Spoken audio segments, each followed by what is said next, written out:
Guys, listen up. As you get older, the best way to continue to look young, exuberant, and vibrant is to continue to take care of your skin.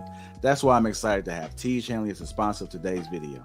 You heard me talk about them before, and you're going to continue to hear me talk about them because I believe in their products and the positive impact that they have on every man's life. Teej Hanley makes taking care of your skin so easy. They provide you with all the products you need and nothing that you don't. Every box comes with an instruction card that tells you when to use each product, how much to use, and in what order. Lapeef family, I must admit, skincare wasn't always something I always focused on, but since I started using this system, I've seen improvements in the way my skin looks and feels. And you don't have to take my word for it. They have over 5,000 five-star reviews on their website from satisfied customers from around the world. I recommend you start with the level 1 system, which comes with all the basics: a daily face wash, exfoliating scrub, an AM moisturizer, and a PM moisturizer.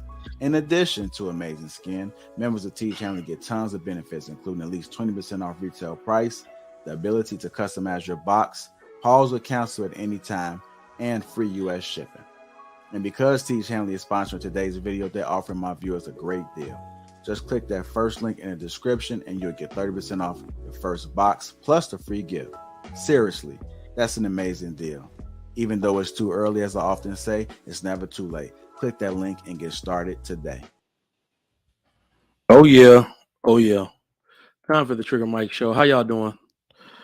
How are y'all doing this afternoon? It is a good afternoon. Today is Wednesday, June 28, 2023. These days just seem to mesh together. But how y'all doing? I am your host, Trigger Mike. That's my name. My name is Trigger Mike. Welcome to the Trigger Mike Show on the greatest network on YouTube. All right. Thank y'all for coming through. I know y'all could be anywhere. A lot of people streaming, a lot of stuff going on. Busy day, busy afternoon. You could be anywhere, but you are here with me. And I appreciate that wholeheartedly.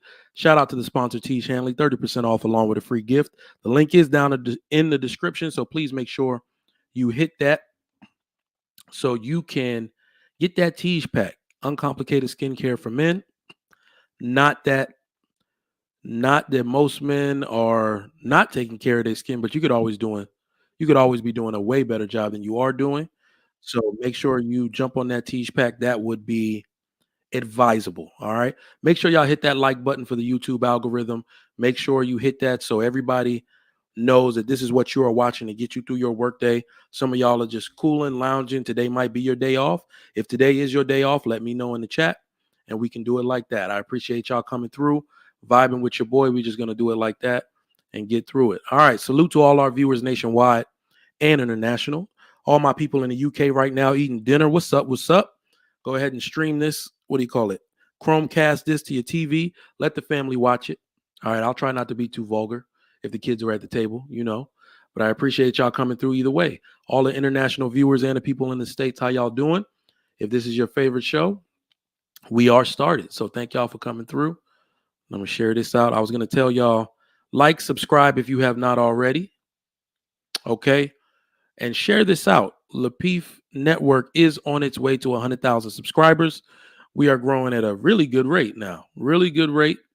And we want to see 100,000. There is no reason a network as great as this should not have 1 million subscribers already. So please make sure you share this out on your YouTube, your Instagram, your Facebook, your group me chat, all of that. All right. Help us to get to that 100,000 mark. We get real followers over here. No shot at anybody. But Lapeef followers, I've noticed, are real followers. Okay. So real subscribers, we always appreciate that. People who come through and hold us down. All right. So people have been longtime supporters. We are hoping to get more and some things coming up in the future for y'all. So watch out. We're going to be targeting some young people. I'm going to be out there at them homecomings. It's coming to a homecoming near you. I got some ideas. So y'all about to get y'all feel a Trigger Mike come that season, but all right. What's everybody doing this weekend? It is hump day. We are going, it's almost 4th of July, but we get that day off. It sucks because it's in the middle of the week, huh? But we almost to the 4th of July. That's one hectic week. And it's a hot one. So I don't know if y'all know if y'all have been watching these videos, but we have a massive heat wave going on right now, y'all. There is a massive heat wave. Y'all be careful. The roads in Houston are buckling. That means they're just lifting up from all the heat. So I've seen videos now. I went on YouTube and saw it. It's happening all over the country.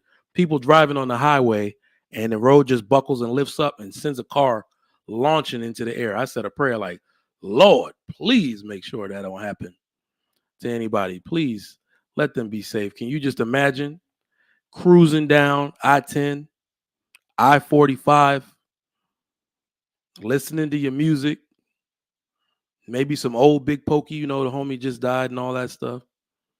And all of a sudden, boom, like you playing Mario Kart, you just take off.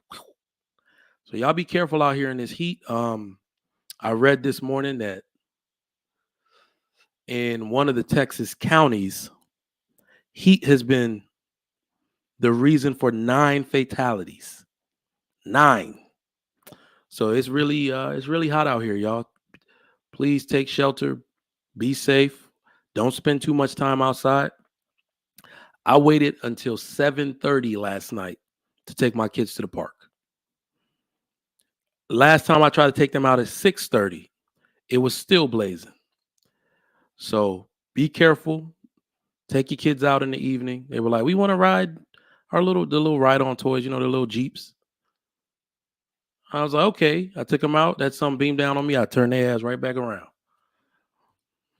Let's wait another hour. Give it another hour. We'll be straight. If you would like to show your support to the Trigger Mike Show, you can do so in form of super chat. I will be reading all those super chats aloud, and I will be posting the sponsor of the show to the bottom to thank you for all the support that you give the Lapeef Network and the Trigger Mike Show. So please make sure you show your love in form of super chat. Some of y'all just got paid. I saw my military benefits pending in my Navy Federal. So I know some of y'all got some money. Don't play with me. I am now sharing this stream to my Facebook. I suggest you do the same. Help your boy Trigger Mike out and tell the people to like and subscribe to the video. All right, who do I got in the chat? Let me talk to my people in the chat. What's going on? What's going on? All right. Badass Sting. What's going on? He got the Blade Brown Sting. That's not even the Blade Brown. That's House Party. That's Play's Mustang. House Party 2. MS Best, what's going on? My man 455 Bench Presser, what's up? Demetrius Carter, always in the building. What's up? Jolie, how you doing? Is that Soleil or Soleil? You know, y'all be Creole like I'm a French out here. Jill's Chocolate Boutique, how you doing, Sugarfoot? My man True Table, always in the building. What's up? Dame Smith, how you doing? Daryl Brown, what's going on? The Neighborhood Adjuster. That's what's up. All right. Who else we got? Ed Hill, what's going on, fam? JMK, what's up? What's up? People who don't drink water better start. Hey, listen, you better start, bro. You better start drinking water. And with a drought like this that's coming up, water is about to be scarce. I keep hearing that we don't know the actual value of water and how scarce it's becoming. They're losing groundwater, which is supposed to be most of our tap water. Oh, man. We living wild out here. The end times are coming, bro. Phil Parks, what's going on? Kasim, how you doing, my friend? How you doing? All right, my man John the Baptist in the building. All right, so let's talk about it. I threw a wild one out. It's been a wild week. Everybody still want to talk about the lady and her son. That's a wicked situation, man. In fact, I'm now deeming that situation toxic. That's a wicked situation, bro. If they make this lady out to be some kind of hero, the culture was already trash, but if they make this lady out to be some kind of hero from this, like she suffered some kind of, I just can't, man. I'm gonna like retreat from all things ghetto and black. I'm telling you, I'm literally just gonna retreat from it because the same way I'm shaking my head is the same way people with sense are going to shake their head at situations such as these. And what I mean by that is that if you ask the average person, or the person I'm talking about. In fact, if you ask the average woman that's immature to evaluate that situation and what occurred, and if you were to ask them a very mature question, such as, what do you think can be learned from this situation? What do you think an immature woman would say? Put it in the chat. If I asked, in fact, I'm asking, what do you think can be learned from that Carlisha Hood situation? What is the response do you think most immature women would give?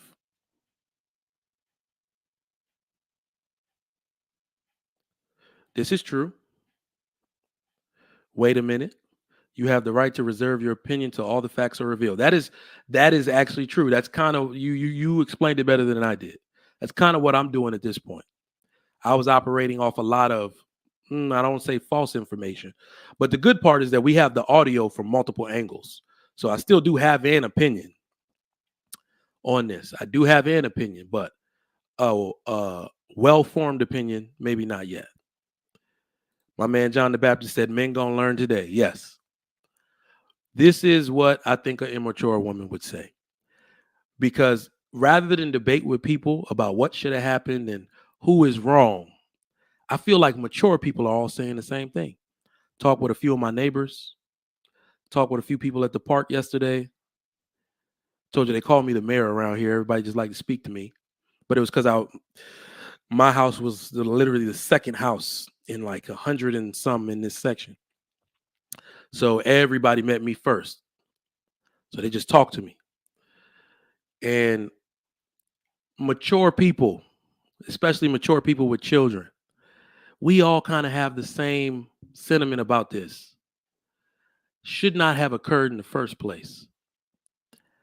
What can we do so things like this, such as this, stop occurring in the first place?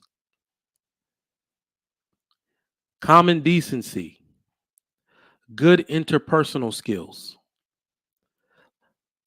lack of aggression from men and women, self-awareness. Y'all know what I mean by that? Ladies, we cannot rid the world of evil. We can't. I've only heard women think that they'll say, take these men off the street. No, we can't. The police are 100% a reactionary agency.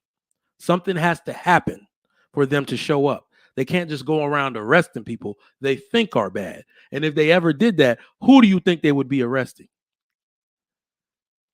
How do you think they would discriminate and use their discrimination to decide who gets arrested and who stays a good citizen on the street? Use your common sense and figure that one out.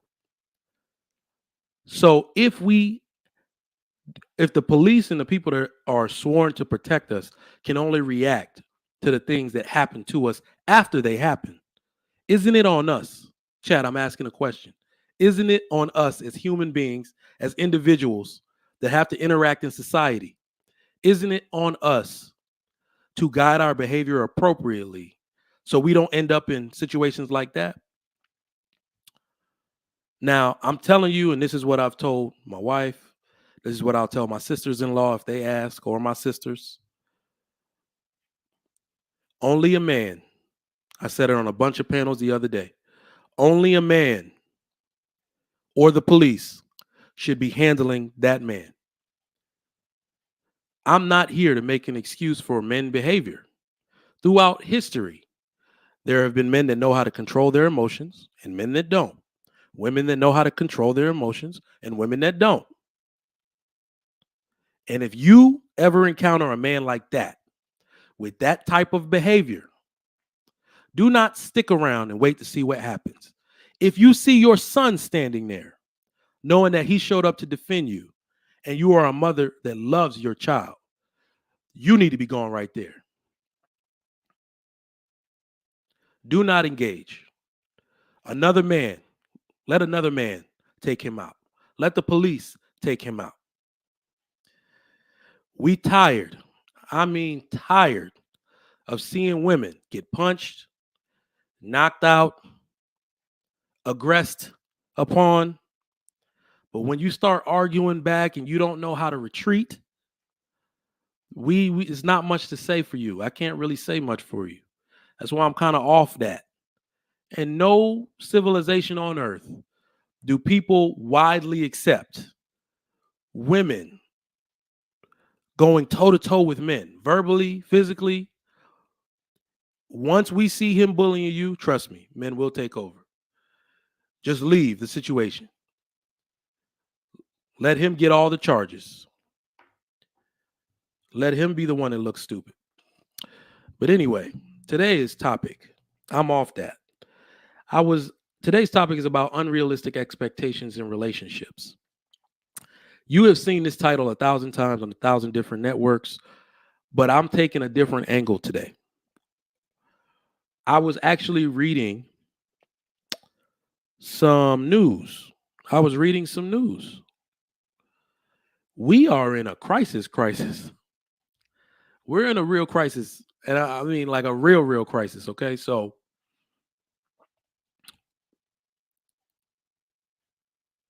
the housing crisis, we're going to have another one of those. We're not necessarily going to have a jobs crisis the way we had in 2008. It's not necessarily going to be the same thing. What's essentially going to happen is there are more jobs available than people that will take them. So people have found new ways to make money via the internet like this, right? And then the jobs that are available, people think they're too good to take them. So we're going to have that type of jobs crisis. This is why when I go to Black Rock Coffee, forget Starbucks. I don't like Starbucks. If you're a Starbucks person, they the worst coffee. They are the worst coffee. We got Dutch Brothers out here. They better than Starbucks. We got Black Rock Coffee. They better than Starbucks. In fact, I need to hit them up to get me some sponsorship dollars if I'm shouting them out. But Black Rock, go get the Mexican mocha, half sweet. That's real sweet. Get it half sweet with oat milk if you get the farts from milk. From Dutch Brothers, get the Annihilator. I like that one. Or whatever the vanilla mocha one is. But yeah, if you go to Starbucks, old news. Anyway, I lost my damn train of thought. I'm up here talking about Starbucks. When today's topic is unrealistic expectations in relationships. But all those type of jobs, people aren't going to take them. I'm going to drop the link so y'all can come up and talk with me because I got questions. So what brought this topic up today is that, let me go to my notes here. When it comes to companionship, when it comes to a man and a woman being together in a relationship in 2023, men and women alike, do we have unrealistic expectations or not? That's a question for the chat. Do the people who are not married and or in a stable relationship, do we have unrealistic expectations or not?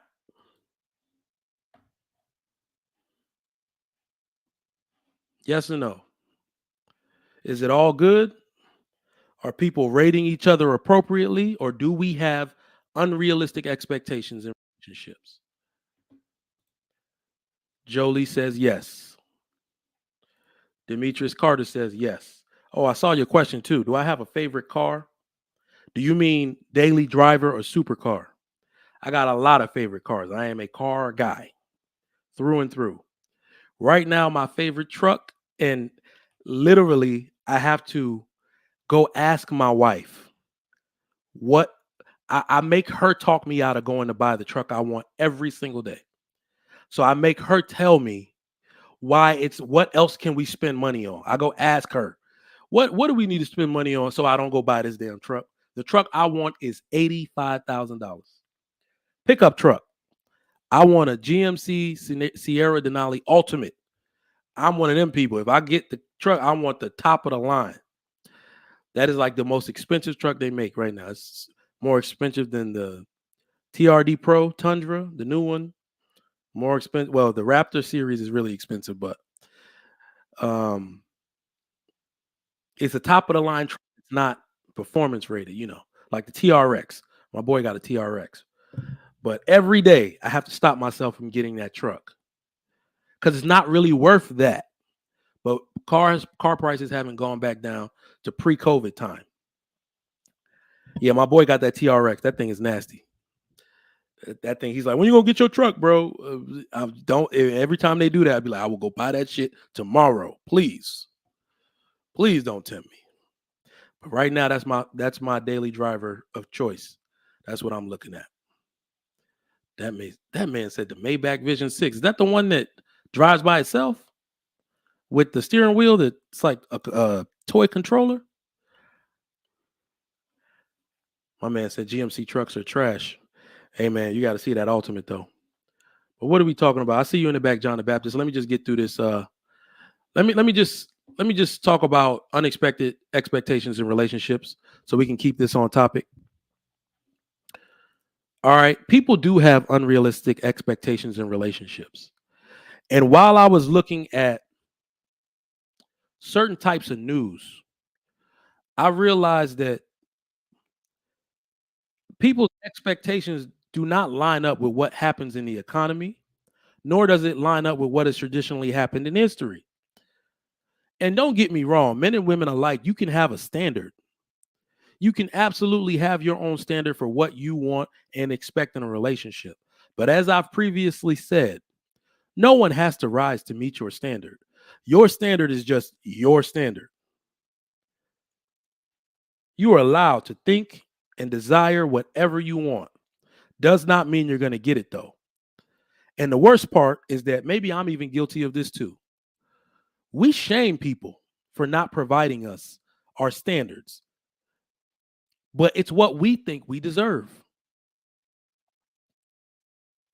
So when it comes to companionship, let's lay out some of the most unrealistic expectations. So from the videos that I saw, I went and actually just typed this into YouTube. I went on a couple YouTube videos, people with therapy sessions. And this is what I researched. Why people getting divorced and why they left their husband. The reason the divorce rates are so high is because we have delusional men and women that are ill prepared for the institution getting married. This is why I say that when you look at the numbers, because y'all are just looking at the marriage rates of people, like everybody who is married is supposed to be married. We got a bunch of stupid idiots. We got idiots getting married these days. They getting married for sport. They getting married for fun. They getting married to check it off their bucket list. They getting married for safety. They getting married for in between time. Like, well, I'll just be with this dude till something better come along, etc. The reason the divorce rate is what it is because some people that are married are not supposed to be married. They do not take this institution seriously. That is a fact. Because when you hear why they left their spouse, some people, of course, have absolutely legitimate. Personally, for me, I already know how I get down. If he ain't whooping your ass, where the hell you going? Especially if you got kids. If you took the vow, if you're not ready to take that vow, when that woman was on her knees, and in fact, I might even find that video and show it. If you're not ready to take that vow where that woman was like, I will always submit to you. The devil will not prosper in our home. That lady was on her knees saying that to her husband. Don't put on a dress if you're not ready to take the vow. Don't put on the suit, the tux if you're not ready to take the vow. But one of the things that I heard from the women talking, and I want the women to come up too and let us know any unrealistic expectations that men may have in relationships, or you can let me know in the chat. Women expect their men to be their homegirl. And I know you hear that a lot. And I know you're like, okay, you're tripping, Trigger Mike. You're tripping. Why would that be a cause for divorce? Let me tell you why. The research I did on this topic was to listen to several videos of women giving firsthand accounts of why they divorced their husband or broke up with their boyfriend. And I'll put it to you like this. Too many modern women misunderstand the purpose of men in their lives. They misunderstand a man's purpose. You never knew a man's purpose from jump, off rip. You did not know his purpose at all. So to them, most of these ladies, what I've concluded is that men are toys that you accessorize to meet your individual needs. That is what modern women think men are. I can do with or without them. Ooh, this is a nice toy for me to decorate how I want to, for me to just add characteristics to and or take away. That is not the purpose of a man. Women even do that with children. That's not the purpose of them either. But that is not the purpose of a man in your life. We are not toys that you accessorize to meet your individual needs. Take us how we come. Take us how we come.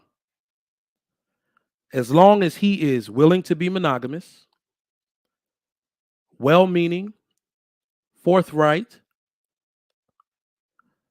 has a job, able to keep a stable job, non-abusive, you got yourself a man. Does he go to work every day?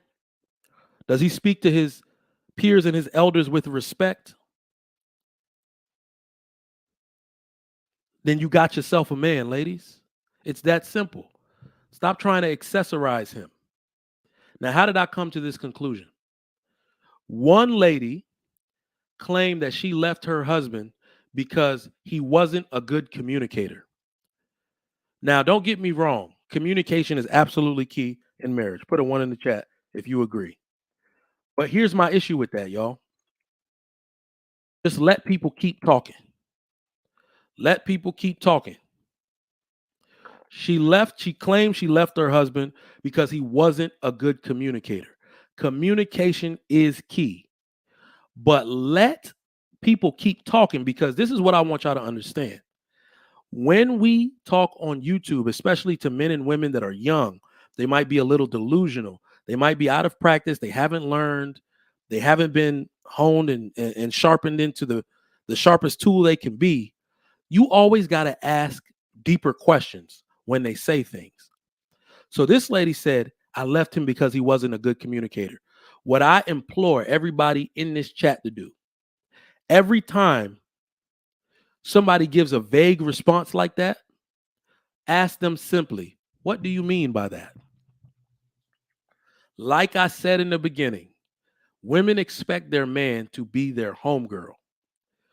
When they asked her, she basically broke down how she wanted to talk to her man without him offering solutions. She wanted him to sit there and just listen. And she would get upset every time he tried to fix something. How many times have you heard that? That is an unrealistic expectation of a man. You should be talking and processing with your girls. Don't go to a man unless you want a solution. You are deactivating his instincts. And personally, let me give you a personal anecdote here. Every single time you talk to a man and tell him he can't fix the problem, it is agonizing to us.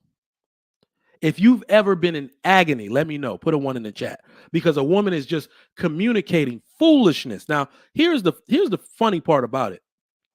When women say, I just want you to listen, I want y'all to understand that nobody can really listen to foolishness and not respond. Sometimes your feelings are foolish. Sometimes you're in the wrong. Sometimes you need to hear that you were wrong and you need to go back and apologize. I'm not on your side on this. This is a bad representation of me and the last name I put on you. Women need to hear shit like that. So telling me that I just need to listen and not respond is you absolving yourself of any accountability. I have figured that equation out. The reason they don't want you to respond is because you might say something that makes them hold themselves accountable. That's why they don't want to tell you. That's why they don't want to talk to you. How you just gonna tell me you did some shit at work to make me look bad, and everybody gonna be looking at me sideways when I accompany you to the Christmas party? No, you were wrong. Go back and apologize to that lady. She didn't deserve that. You're not gonna shut me up to listen to this foolishness. Like, your feelings do not change what is right and wrong. We are not your homegirls. If you need someone to talk to who's just going to put up with your foolishness and not respond, please don't talk to a man. That is an unrealistic expectation. I told y'all I was going a little bit different to the angle most people take with this. Another unrealistic expectation is money. That's why I was talking about the housing market. So I'm going to ask the chat, and we're going to chop it up when I let the panel up in a second. In fact, I'll let them up now. What's going on, fellas? John the What's Baptist. up? What's up? What's up? What's going on? All right. Opening thoughts. John the Baptist, you were first. Unrealistic expectations in marriage. And I specifically want to talk about 2023. What is wrong with these young folks today and their expectations leading into relationships? I'm gonna go one better. I don't think it's just young folks. I would be surprised if it was just young folks, but I'm gonna go with the men first. Yep. I think men have unexpected real expectations. I'm sorry, unrealistic expectations. Mm-hmm. If you expect for your wife to work and her money is for her, and you take care of all the bills, that's unrealistic. Boy. I hate that talking point. Boy. You cannot have a submissive woman and her money is her money and she belongs to you. What you're doing is you're setting your wife up to be independent and to where she can rebel against you anytime she feels like, because she now has whatever she earns that in her savings and her lifestyle without you being involved in it. Yep. And at any time she get ready, she can leave you. Not even for the worst outcome, but just it's not a healthy thing to do. Another unrealistic expectation that I have, that I think that men have, is if you're going to sleep around with every woman that you see because you have the right to sleep with whatever you want to sleep with as a man, which men have the right to do that. But the consequence of your choice of sleep around every woman is when you get ready to look for a wife, it may not be many available for you. Because you turn every woman into a toy. To me, that's unrealistic. To think that you can sleep with anyone you want to. You have that right, the choice to do that as a man. But think about the choices and the consequence of your choices. Mm-hmm. Women, hey, I'm sorry, go ahead. No, you go ahead. Sorry. And I'll land my last one with the women. I'll last my last one with the women. I got one for the women. And this is pretty much we've been seeing in the news for the past couple of weeks, past couple of months. Women, it's unrealistic to think that you could be independent and think that as a man, that a man should put his life on the line for you when you won't listen to him. Whoo, John packing a wallop today. Hey, listen, ladies, I've dropped the link in the chat. Please come up. This is an open discussion about unrealistic expectations in relationships, and both men and women have those. Okay, so I would love for the women to come up and share their thoughts on this particular, in this particular segment. But what you said, John, I even gotta tell on myself, bro, because when I was raised, like I said, as the eldest child, I knew that not only was I going to have to get married, I was going to be the exemplar, not just to my own brothers and my own brother and sisters. I was like one of the older cousins for the cousins in my immediate group. So every party be like, put their hand at the back of my neck and be like, "You playing around? You're 25, you're 24, you're 25."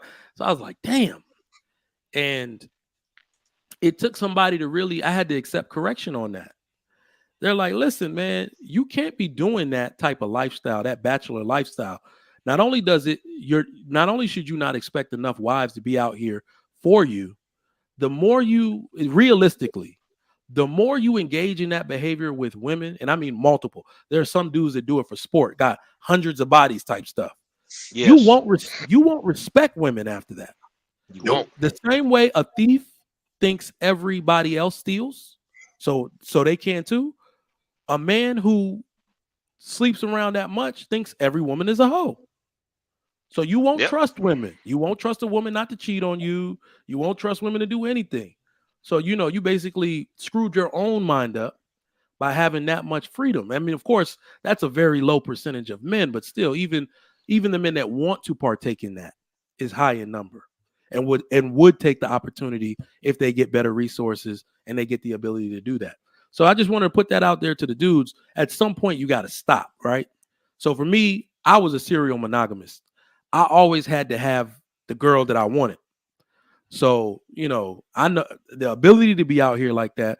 I damn sure didn't take it to the level some of my roommates did. You know what I'm saying? Different chick every other night types that no. I didn't take it to that level, but even still, those in between relationship times, they had to let me know, bro, you might be doing damage to your mind and your outlook on women in general. So that was true facts with that. Payne, what's going on? Hey, let me Had tell you, that way, man. but I'm back. Mhm. Let me tell you, Mike. You're right on about the promiscuous man. Women Yeah. pay for it one way, men pay for it exactly the way you talked about. And it's kind of funny because I was reflecting on my own. I'm gonna get on the subject of my own dating life before I got engaged. One of the things I thought I was always different than a lot of other men. I kind of always liked the women I fooled around with. I Yeah. didn't have a lot of encounters if I didn't have some kind of feeling for the chick. We were exactly the same in that regard. Exactly. I'm serious, and I really didn't think about it until I got into these spaces. Almost all my encounters. I mean, I didn't have hundreds of them, but every one there was something about the woman I actually liked. Yep. You know, Yep. and but just getting on the point. One of the things is in these spaces we talk about the bad choices women make. I think the equivalent in men, and I'm not talking about relationships. I'm talking about marriage. I think men don't do the proper vetting before they get married.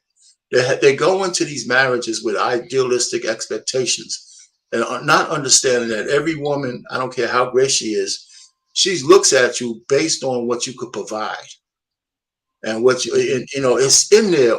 No matter what they say, it's in there. So a lot of guys marry women who satisfy a certain need at the time. And 5 years or 10 years down the road, even the good women might get tired of that. They don't have the intestinal fortitude to stick it out. I think if men vetted women better, I think the divorce rate would be cutting some appreciable number than where it's at, maybe even in half. Absolutely. I think we marry the wrong women all the time. Absolutely. And I think that's a big, huge problem. That's actually a lot of dudes' problem. Yes. Marrying the wrong woman is a lot of dudes' problem. And the worst part is that you can't really complain. That is you giving the best of yourself to the wrong woman. And sometimes we tell them. I've told a few homeboys. Now, the worst part is that the person that got it the worst, and I hope he ain't watching or he secretly watched this show, but we still cool, but we have this dilemma between us because he thought I liked the girl that he eventually married. So he thought I was hating on him. But the part, so he thought I was hating on him. And I was giving him the knowledge because he asked me firsthand. He always liked my parents' marriage and used him as an example. He would always follow me around to my dad's business and, greet him and get game from him and stuff.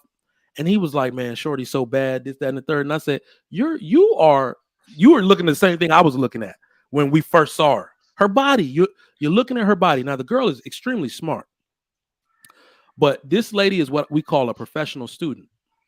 They have been married. This lady has an MBA. She, of course, we met her while we were doing our bachelor's, right, in undergrad. She has an MBA. He works at the shipyard. Big time engineer, whatever. He gets her a job there. She quits. She embarrasses him, right? Because, it was like nepotism. He asked his boss, hey, can you get her a job in the admin? And she quits. Says she wants to go back to school for law. This lady gets a law degree. Never practices law. And I told him, I said, something about this lady is like a like a jet setter type of. That's what I was telling him.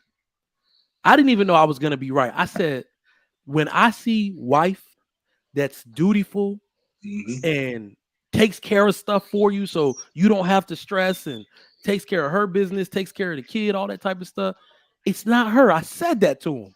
He like, you hating, bro. I was like, oh, you So, want her Mike, for yourself. let me end my thing right here, and it's going to be like a plug. I put 10 steps to vetting and courting a woman for marriage. Yeah. I think it's some of my best work, because it's not an all-inclusive list. But I think if people went through those steps, they'd have a better understanding of the woman that they marry, that they're courting for marriage. By the way, when I was looking for my wife, I stopped smashing any other chicks before I met her.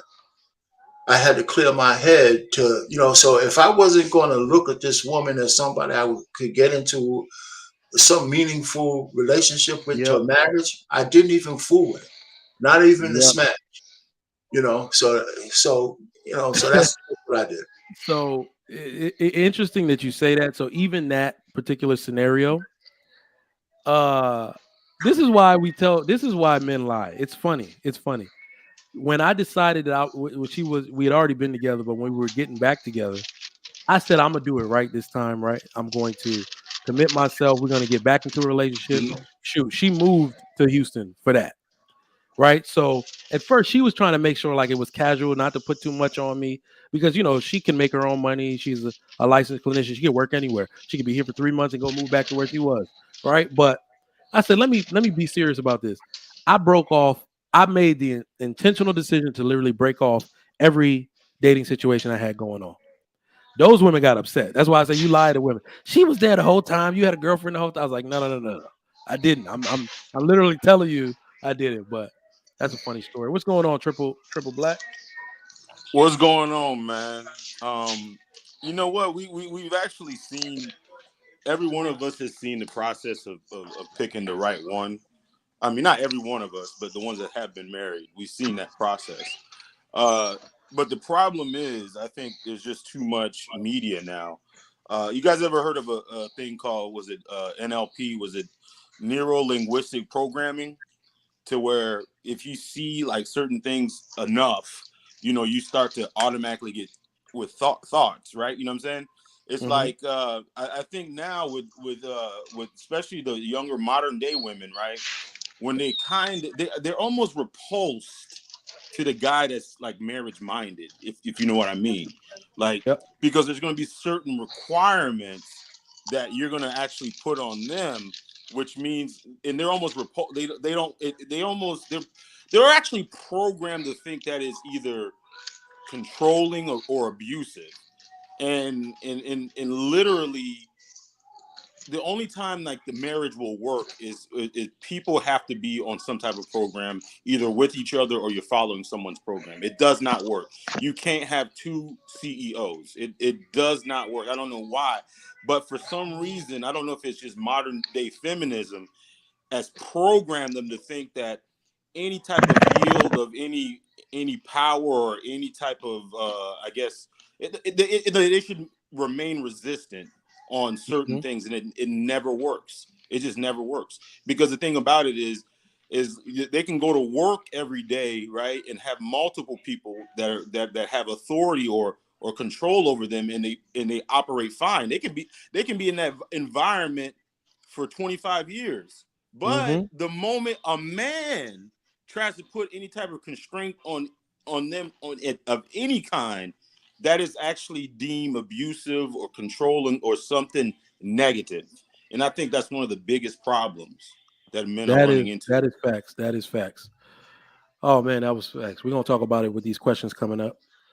Ikene, you there? It looked like he was in the airport. Yeah, What's up? nothing much. All right. So what you Your got? question? Opening thoughts. So unrealistic expectations in relationships. What do you got for us? I think there is nothing like unrealistic expectation in a relationship. There is nothing like that. But the problem is that this current generation is not, they are not prepared for relationship. Mm, Because if you look at it, right, growing up back home, men were taught from childhood. I can even remember when that my parents started telling me what a man has to do in the family. You see what I'm saying? From the mm-hmm. moment you have memory retention, you start retaining your dad telling you, "Oh, this is what you got to do in the family. This is what you got to do." They shout it, they yell it into your ears until you get out of the house as an adult. The same as in fact, it is much more on the girl side because you see, the girls are being taught how to cook, how to serve. All my sisters went through that training. Mm-hmm. And they were taught everything, and I see it every day. Shut up when a man is talking. Don't talk back to a man, and you need to even my own sister, she was 4 years older, she's 4 years older than me. My mom was actually telling her how to be subordinate to me when I'm talking, that she cannot challenge me, you know what I mean? And Yep. she grew up like that, although she was whooping my ass when my mom was not around. But as soon as my mom comes around, you know, she becomes a woman again. But as soon as my mom goes away, she messes me up. but but it was life. So they were prepared for that. So they were taught the expectation, they were taught what a man needs in a woman. They were, in fact, they will literally move a girl from, as soon as she turns like 17, 15, your parents will make her move from the city to the countryside, which is the village, to go and grow up because she needs to have that village touch in order to understand how to operate in a man's house, because she cannot learn how to do that in the city, but she will learn how to do that in the village, you see. Yep. So those are the expectations that I engraved into these girls when they were growing up, but it's not done like today is not really done like it was done in the 80s and the 90s. So that is why girls today don't have that. They don't understand the expectation that is needed in a marriage. Absolutely. And the funny thing is that they expect a lot of girls expect traditional men, even though they're not traditional women. But they expect traditional behavior and traditional understanding from men. You're supposed to do this for me, but they're not traditional women. And you actually used the term that I was going to describe that with. A lot of women lust after city boys, Mhm. but their lust, because of their lust, they don't realize they want all the substantive qualities later on of a boy that Yeah, was raised more traditionally, more village style, So it's yeah, I saw a girl, in fact, somebody that's been on the panel before, go nuts about a man not owning a drill that she was dating. She asked him for a drill or if he could bring his drill over and he didn't have one. And like I said, it baffles me how people don't understand correlation. Men aren't built with male starter packs in their what do you call it? Not tube. What's that tube? That's umbilical cord. There's not a starter pack that charges us up through the umbilical cord that says this is a man. Charge him up with all the things a man's supposed to know. The things that men know and traditionally do in society are taught. They're passed down through rites of passage from father to son, or man to boy, if it's not a traditional, family relationship. Can I So tell? Oh, yeah. yeah, I was gonna Sorry. say if 70% of the black men alive today did not have their father and grew up primarily with their mother, of course they won't have a drill. They have to learn like you gotta learn, from doing it themselves. So, that's funny. It's interesting to me how women will literally sexually submit to all kinds of city boys, men that have no skills, no ability to do anything outdoors, they fall in love with them in the club. They go to his house while he play PlayStation, but don't realize that this dude ain't gonna fix a damn thing in the house. He don't know how. But go Can ahead. I add something to you real quick Yep. on a point you made? And I think men, I think we miss the point. Women like men for what they could provide, but every time we use the word provide, we think about money and Yep. resources. But aesthetics is also a provision. Women on they covet aesthetics from a man. And this is one of my reasons why I think they gravitate toward guys who don't have anything, because if all they're looking for is to get pleased by the aesthetics of the man that they're looking at, they put that on the top of certain lists as well, as a provision to satisfy their need for somebody who's handsome, who meets their aesthetics. And that's the only reason, one of the reasons why I think we have so many women who are procreating with guys out in the neighborhood that they inherently know to have nothing else to provide in terms of resources. These Yeah. guys are aesthetically pleasing. And Not so only that, you So know, so I'm gonna just end it here. I think aesthetics is also on the list of provision, and that we might not, as men, we might not think about it that way, but I think that's true. go ahead, Go John. ahead, John. I think one of the things I think the another part of the unrealistic expectation is that in 2023 we somehow live in this imaginary world. We don't understand that the past 50 years, and especially in the United States, especially in the United States, we have erased the format of what a man is and what a woman is. Mm-hmm. And because you erase the format of what a man is and what a woman is, we now think that we can live together in harmony and in marriage and holy matrimony, and things everything's supposed to work out fine. As you were saying, Trigger Mike, if your father hasn't, if you haven't been raised by a father and a mother, you don't know what that looks like. Mm-hmm. So if you don't know what it look like, if you're not intentional, I made it a point before I got married. I didn't have a mother or father teach me what marriage was, but I made it a point to be very intentional to see the things that work and the things that didn't work, and only imitate things that did work. I'll let my plane there. Absolutely. Let's get to this super chat for our sponsor for today, for the love of the game, Mr. Rich. Appreciate that. If you're just tuning in, welcome to the Trigger Mike Show on the greatest network on YouTube, the Lapeef Network. I did drop the link in the chat. I need some ladies to come up because y'all are gonna like this next question, because one of the things that really gets on my nerves, and I think I'm gonna make an effort to start explaining this better on YouTube, because I'm really tired of this money argument. And I think the black community in general has a misunderstanding of money on all levels. On all levels, we have a misunderstanding of what you're supposed to be making. We got a misunderstanding of what you're supposed to be spending, saving. We misunderstand everything at every level.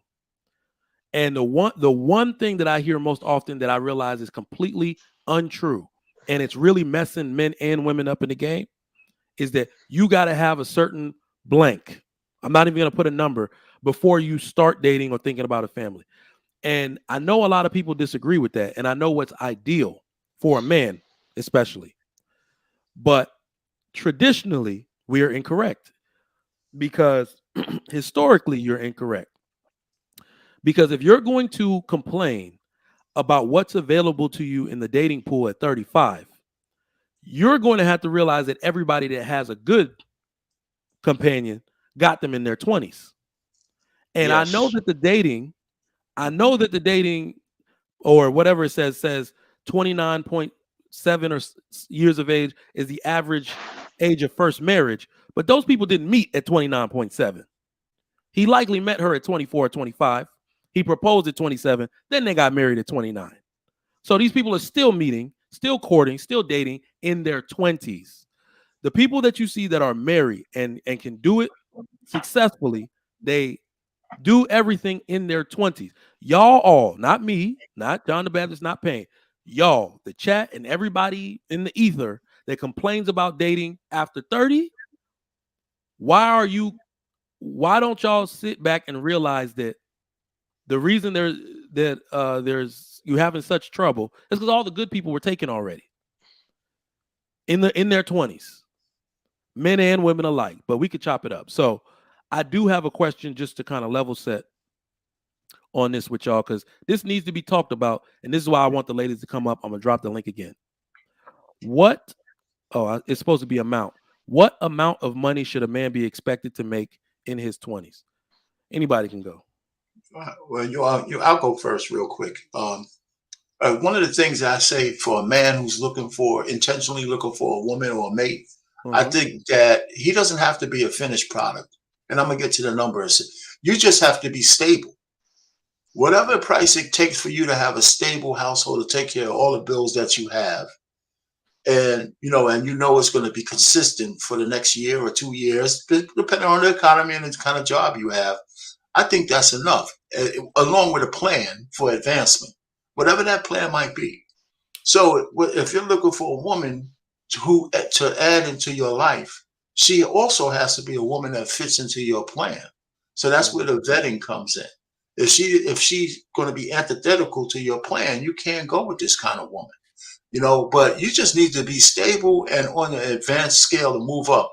Now, whether that's 50 grand a year or some minimum salary for the profession that you're in, I believe that's enough. And if a woman kind of shames you for that kind of money that you're making because it's not 6 figures or more, she's not the woman for you. This is just as simple as that.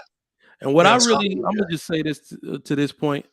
This not only do I want y'all to stop this 6-figure argument, y'all do realize that because me and my wife were talking yesterday, just simply about salary. And this is me.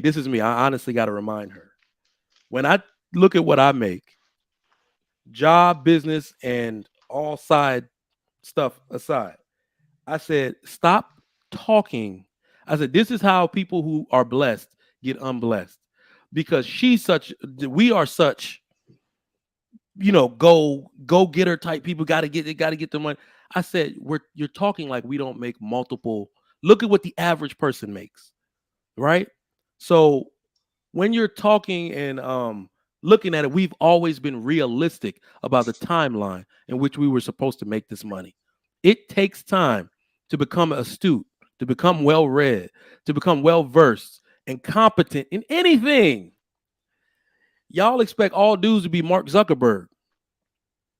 Not feasible, not even real. And what I noticed is, because, we'll have discussions like, well, why can't she want a man that makes such and such? Well, there are trade-offs for everything.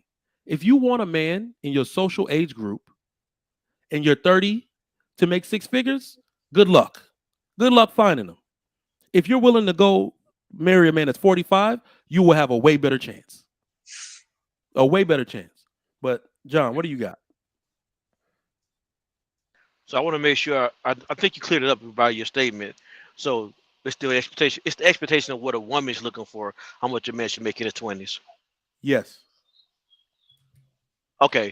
So if the average salary is $50,000 right now, if his average is 50,000, then look for your man to make, if he's in his early 20s, about 35 to about 30 to 40,000. Yep. I think that's very realistic. It might be a little inflated post COVID, but go ahead. It's like 45. It's like 45,000 is the average. Yeah. So whatever the average is, knock about 15 to 20,000 off of that for a man in his early 20s. Because the way men, and I didn't learn it. I didn't learn it till almost my 30s. That the way they look at a man is they look at a man they pay a man by his age and responsibility. Yep. And his world and his value to the business. But I didn't know how much age played a part in this until I got older. Society actually look at a man who has a family as more valuable than a man who doesn't have a family. Oh yeah. Especially when he's middle age compared to a young guy. So if a woman in her 20s marries a man in his 20s, do not compare that man to your father because it's not fair. And do not compare that man to your uncles because it's not fair. Do not compare it to anybody except another 20-year-old. As a matter of fact, I'm going to take that back. You shouldn't compare him at all. Accept that man for who he is. And can you work with him and can you grow with him? So, John, the one thing I would add to what you're saying is if a woman has a guy who's at his early 20s and 30s, observation plays a part with this as well. Is he, especially if you have a man in your life as a woman or a father, how often does he talk to your father to get nuggets? I talk to my father-in-law all the time. When before I got married to my wife, and he passed away way too early after we got married. And I still say to the day, if he would have lived, I'd probably be a better man now. Mm. You know, Yeah, I'd be a better man now. Anyway, absolutely. let me just land that there. So that's actually very true. So not only did I learn a lot from my father, I learned a lot. It's actually weird. My father-in-law has a stoma, so he talks like, so he doesn't Okay. talk much. But I learned a lot from watching him, because he's one of those like stories, like, got caught up in the epidemic, the drug epidemic, and then turned his life around, became a pastor, all that type of stuff. So part-time pastor, until lost his voice and all of that. But watching him, he's the reason why I said, oh, when you have when your daughter gets a boyfriend, you know how some dads isolate. They don't want to see him. They don't want to know what's going on. Keep that little nigga away from me. All of that type of stuff. This dude brought him over. Yeah. I thought it was weird. I didn't know who the dude was. And I'm like, oh, that's her boyfriend. And while we were there visiting, he was there every day. So it's like, yeah, you can spend as much time as you want to, but they were treating this kid like he was a part of the family. And I was like, damn, this is interesting to see. Yeah. I was like, I'm going to do that, because you got to know who you're going to. It absolutely makes sense that if you don't know whose daughter you're doing wrong, you're more likely to do more wrong. So it's almost as if he's playing a Jedi mind trick on him. Like, you know me, you've been in my house, eating my food, breaking bread with my family, do my daughter wrong, and you know exactly who you cross. And then things happen. Of course, they broke up, like they were still in high school, but I was like, this is absolutely the way you should do it. I got that from him. And it's also, Mike, to add on what you're saying, it's not even just that you want to keep out so you can make them do wrong and make sure you don't do no wrong. Is what you're doing is when you invite that young man to your house every day, you make him feel like part of the family. Yep. And he's going to value you as a family member just as much as you're going to value that young girl. If you play that role, if you play it that way and don't be contentious, he will value you as a father and your daughter as a future wife. And he'll treat her like a wife, because he understands I'm dealing with a man who's opened up his doors to me, treating me like a son. I don't want to mess this up. Yep. My high school girlfriend's dad did that. He did that. The funny thing. Oh, go ahead, Mike. I'm sorry. Yeah, he would just come off to the corner and just be like, "How's everything?" Yeah, invite him over. We're grilling for 4th of July, and that's actually missing. If we think about it, not only a father's missing, some of the behaviors of traditional fathers is missing. So some dads I know be like, I don't want to see that little, that's why I'm like, no, you got to bring them close. And I can guarantee you more fathers like that have married daughters than do not, so. Probably. It's funny though, my pops, my biological father he was a head dietitian in a major hospital in New York. He also ran numbers. But I have 2 brothers and a sister. We all cook. He used to cook all the time. We all cook. We all, I taught my daughter how to cook. Right. And so we have our characteristics from him as work ethic and, the fact that we like to, throw down in the kitchen, whether it was a girl, man, or boy, my brothers and my sister, we all know how to throw down. We just all know how to throw down separately. And so that's funny. That's what we got from him and his work. He used to work like 16 hours a day till he passed away. Damn. Oh, yeah, man. He was just always there. I mean, always working. And so when I met my father-in-law, and so I see another man, and when I asked for his daughter's hand in marriage after we started courting, it was something special to me. I asked him. He said, "Okay, just if anything goes wrong, bring her back in one piece." I said, "Well, sir, she ain't coming back. She's not coming back." And we used to just, he was just a nice guy, man. He told me some of the things that he regretted in life, and sharing that with me, I thought was special. And and those kind of I things. want to So ask something when you get done. When you get go done ahead, speaking. I'm done. Oh no, no, okay, yeah. I actually want to go back to the money making thing that you were talking about earlier. If you Go don't ahead. mind. Go ahead. Yeah. So, along with that man making that money, I think first of all, I want to preface my statement by saying when you marry within a certain class, when you marry within your class, Mm-hmm.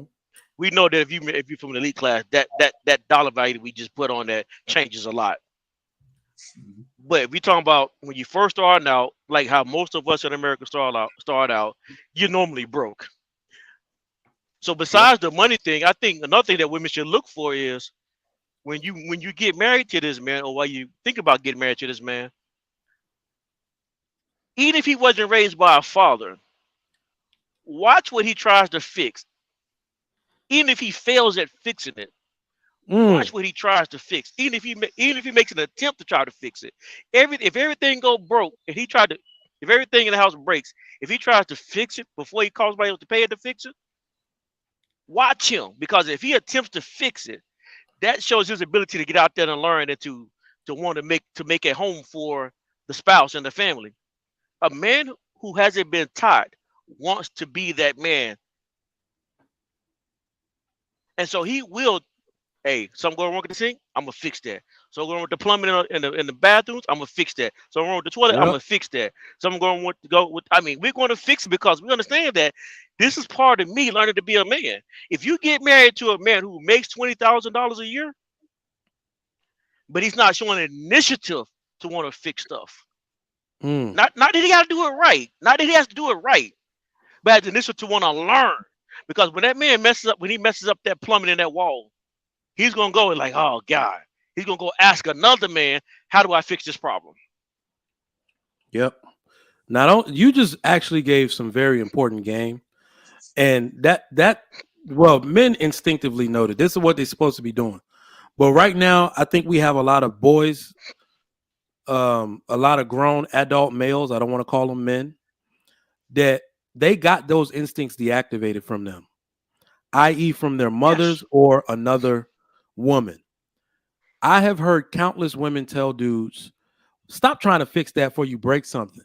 Just you know, disparaging them for trying to do something and not being successful." You hit the nail on the head when you said, "Let him try, even if he breaks." That if he breaks it. When my nephew came here and was like, "How did you fix that hole in the wall that was here from the rocking chair?" My kids were going on it, rocking, and put a hole in the damn wall. Did you get somebody to fix it? Who taught you? I said, I learned to fix things by or not even that, like the sink or something. I learned to fix it by breaking it. I learned through trial and error. My Yes. dad never taught me how to do that. I said, I looked at it.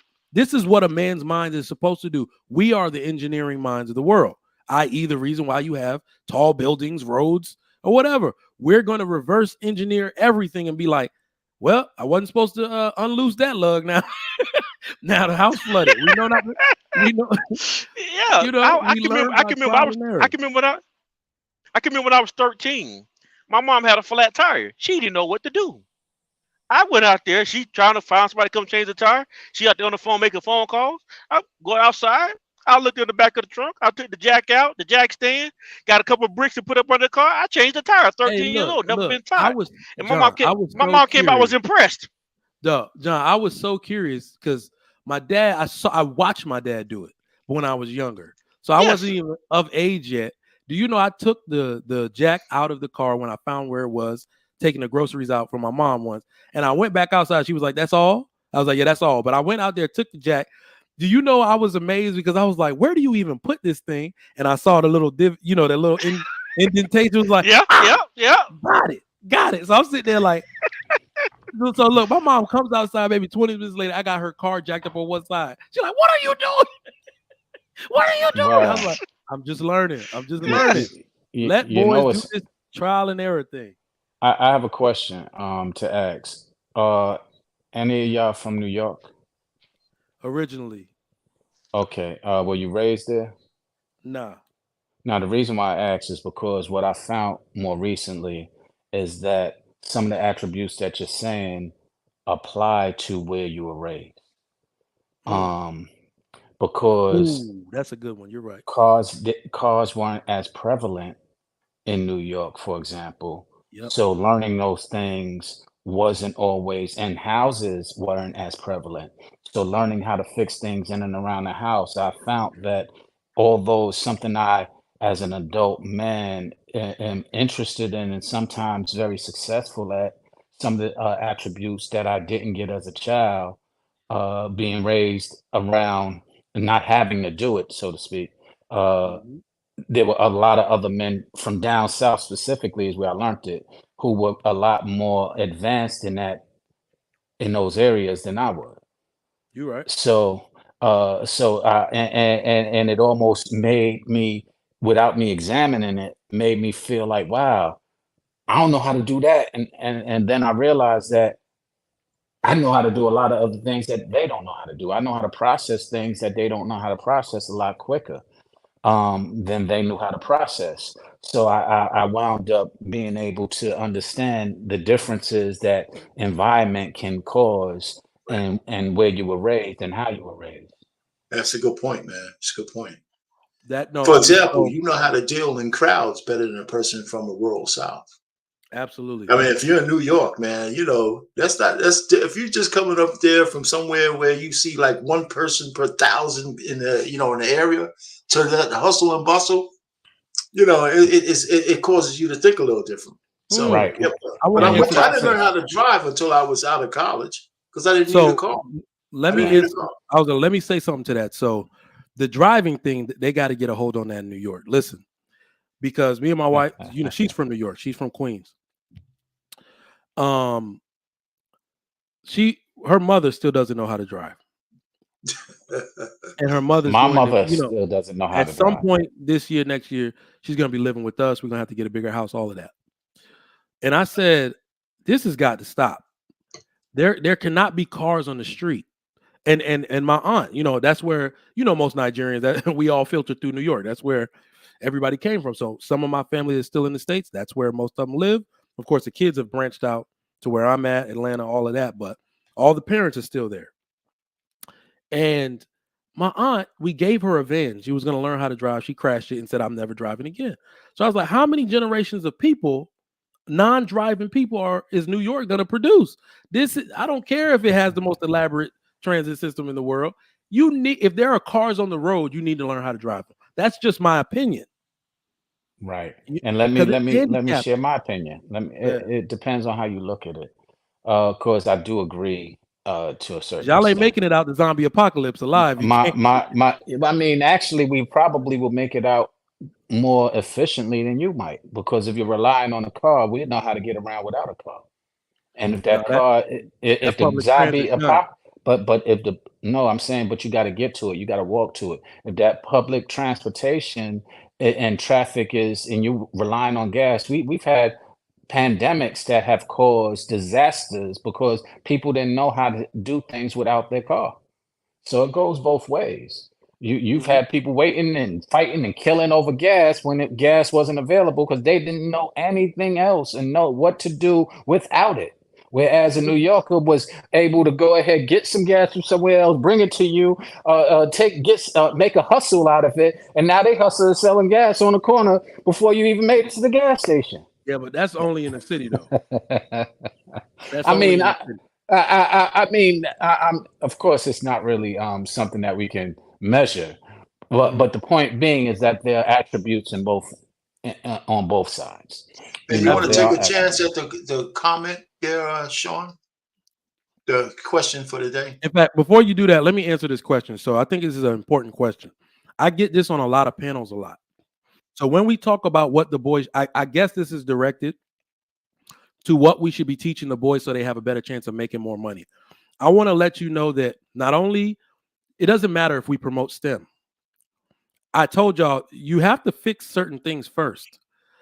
The reason black boys have a fourth grade reading level, unfortunately, is because their father is not in the house. Have you ever asked yourself how a boy and a girl can come from the same home? That daughter can be a college graduate, but that boy have a fourth grade reading level? Nobody ever asked that question. Yes, I have, and I So, can give you an answer. so you cannot teach STEM or promote STEM to people who can't even read past a middle school level or read into up to a middle school level. You cannot promote STEM for them. So I want y'all to take a very close look. Chat, help me out. What ethnic groups of men are very have a high representation in STEM? Science, technology, engineering, and math. What ethnic groups have men that are highly represented in those professions? Yeah, you sure? Hold on, I'm trying to read the chat. So just to see what if everybody's seeing the same thing I'm seeing. I know the numbers, but I want to know if everybody can understand it from what they see. Indians, damn right, that they about the largest one. Asians, Japanese, India, Chinese, exactly. I don't know why y'all left Africans out. Y'all just got something against Africans. But yes, Asians, Middle Easterners, Africans. Those men dominate STEM. Not even white dude. The level of white dude keeps going down year over year. Those groups dominate STEM. Do you know the one thing they all have in common? Every single one of those groups. 90% or more of them come from two-parent households.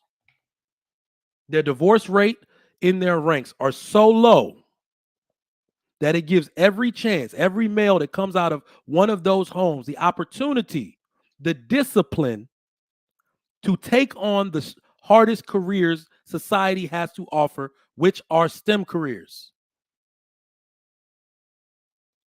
So please understand this. This is why I'm very passionate about this. Do not talk about boys in STEM, because we know single mothers, a few of them can make strong girls. A few of them can make disciplined, educated girls. We do not have. In fact, we have opposite evidence that they can make strong, educated boys. Nowhere near to scale of what men can do. So if you want boys to be in STEM, if you want people to somehow society to focus on boys making it, fathers need to be in the home. That is priority one. Priority number one is fathers being in the house for some reason leads to mathematical and scientific inclination in boys. And do you know what it really is? It's not that your father had to be good at science. My homeboy is not good at any of that. He realized that once he went and got his son from school and kept him until nighttime, then took him to his mother's house, that boy did all of his homework. He said, I didn't even know how to help him. The boy in ninth grade, he doing geometry and stuff. He said, I forgot all of that. He know what to do. He just don't do his homework at his mom's house. I was like, damn, that's Well, crazy. Mike, what you're touching on, I think if we dig deeper, the root is actually the discipline. And that's that discipline is lacking, and that discipline often comes from the father, to your point. Absolutely. And as far as STEM is concerned, I don't advocate one way or the other in reference to what direction to go in, STEM versus creative versus whatever. Mm-hmm. But having a discipline in whatever you pursue, I think is what needs to be advocated a bit more, because as opposed to trying to identify which direction to lead them into, just Mm-hmm. really enhance and advocate, get discipline, and that's to all your children. A lot of times women early on are more disciplined than men, and that's why they say they mature faster, but it's really they take orders and take direction initially earlier better than we do, because we out there just doing our own thing, trying to figure it out like we was describing earlier. Mm-hmm. Whereas as we start figuring it out, roles reverse, where women now don't want to have the discipline and take, because maybe they've been doing it all their lives, they tired of it, whatever the excuse or reason, it seems to reverse. Only discipline that they want is a discipline to get a degree, to where they think they're going to get a better bag. So it's a lot deeper to me than just specifically how much a person makes. To the original question, it's about identifying uh, who the man is and what attributes he has that you can value versus what he can give you initially. Because I've seen a lot of men who can give women the world, but they're horrible men. Okay. Well, the only question I have in terms of leading the kids into STEM, I look at leading them into something that could feed them when they get older. Because left up their own device, not just boys, they got to be into professions that they could at least use as a springboard to something else. If you're Yeah. creative and that's where you are, you still have to have something to fund you and feed you until your creativity blossoms. And that's how I look at it. Well, I only have girls, so I don't have any sons. So the Well, only thing and I that's go ahead. What you gonna say? I was gonna say, and that's a good point from the outside looking in, because you will say that you need somewhere a lot of superstars and were very successful and who are very successful have been. They sacrificed to where they didn't have anything for a lot of time that people would say, "Oh, nah, you can't do that, you can't do that," but that's why they are where they are, and the person who's saying you can't do that is where they are. And wherever you are, respectfully, as long as you enjoy it, that's your prerogative. But the point is, you can't give somebody direction if you haven't gone there at times, when in fact they're not going in the same place that you're Let going. me let me add to what you. I mean, I hear what you're saying, but as a parent, I think it's my job to direct my kids to a point. But yeah, So and I agree. As a parent, it's your job to direct, but it's also your job to encourage whatever it is wait, that hold they're on for a doing. second before you cut me off. Okay, I'm sorry. So listen, I could direct my kids and encourage at the same time. Hmm. I can give you anecdotal evidence of that.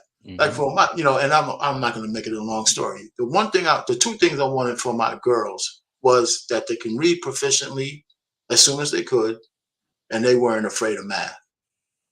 Mm. You know, but everything else was what I encouraged. Like my younger is a accomplished musician, and my other one, she's in like her profession, that she's doing her things. The oldest one, she didn't like take up to music, but she could play the piano, but she doesn't take up to music, but she likes to read, she likes to write, she likes to do all that.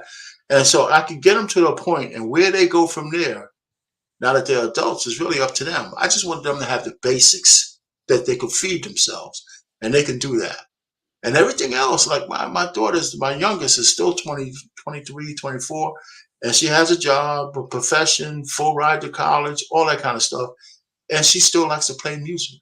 I gave her a guitar when she was 9, and she never put it down. So that's the kind of stuff I want to say. So the encouragement with leadership and direction, I think, is both things. So I can satisfy. I hear where you're coming from. I never restricted them there. I just kept them busy, and that's why my daughters, I think, made it to adulthood without being baby moms, right? Because they always had something to do, always. So that's Woo. Keep just them busy. And Keep that, them and that, busy. and I can understand that, and I can agree, and I commend you for that. And that is one point of view.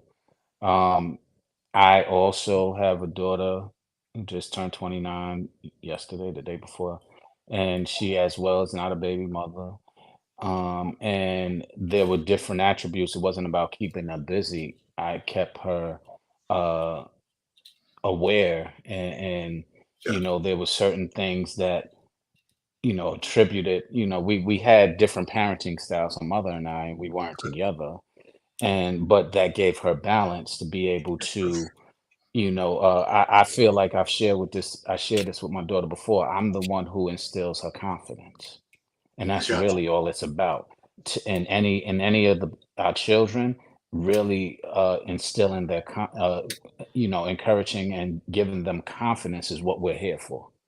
Because when they're in doubt, when they're in turmoil, when they need direction, all of that, if they're confidently can respect our viewpoint, it will give them the confidence to pursue it, and that's what we're here to do, and indirectly and in a lot of ways, and how we do it, to your point, it's random. There's a lot of different ways to do it. And so I don't downplay any of those things. What I do sometimes push back on is when the people think that there's one way to do it, Oh no, because I hope there's I didn't give not. you that.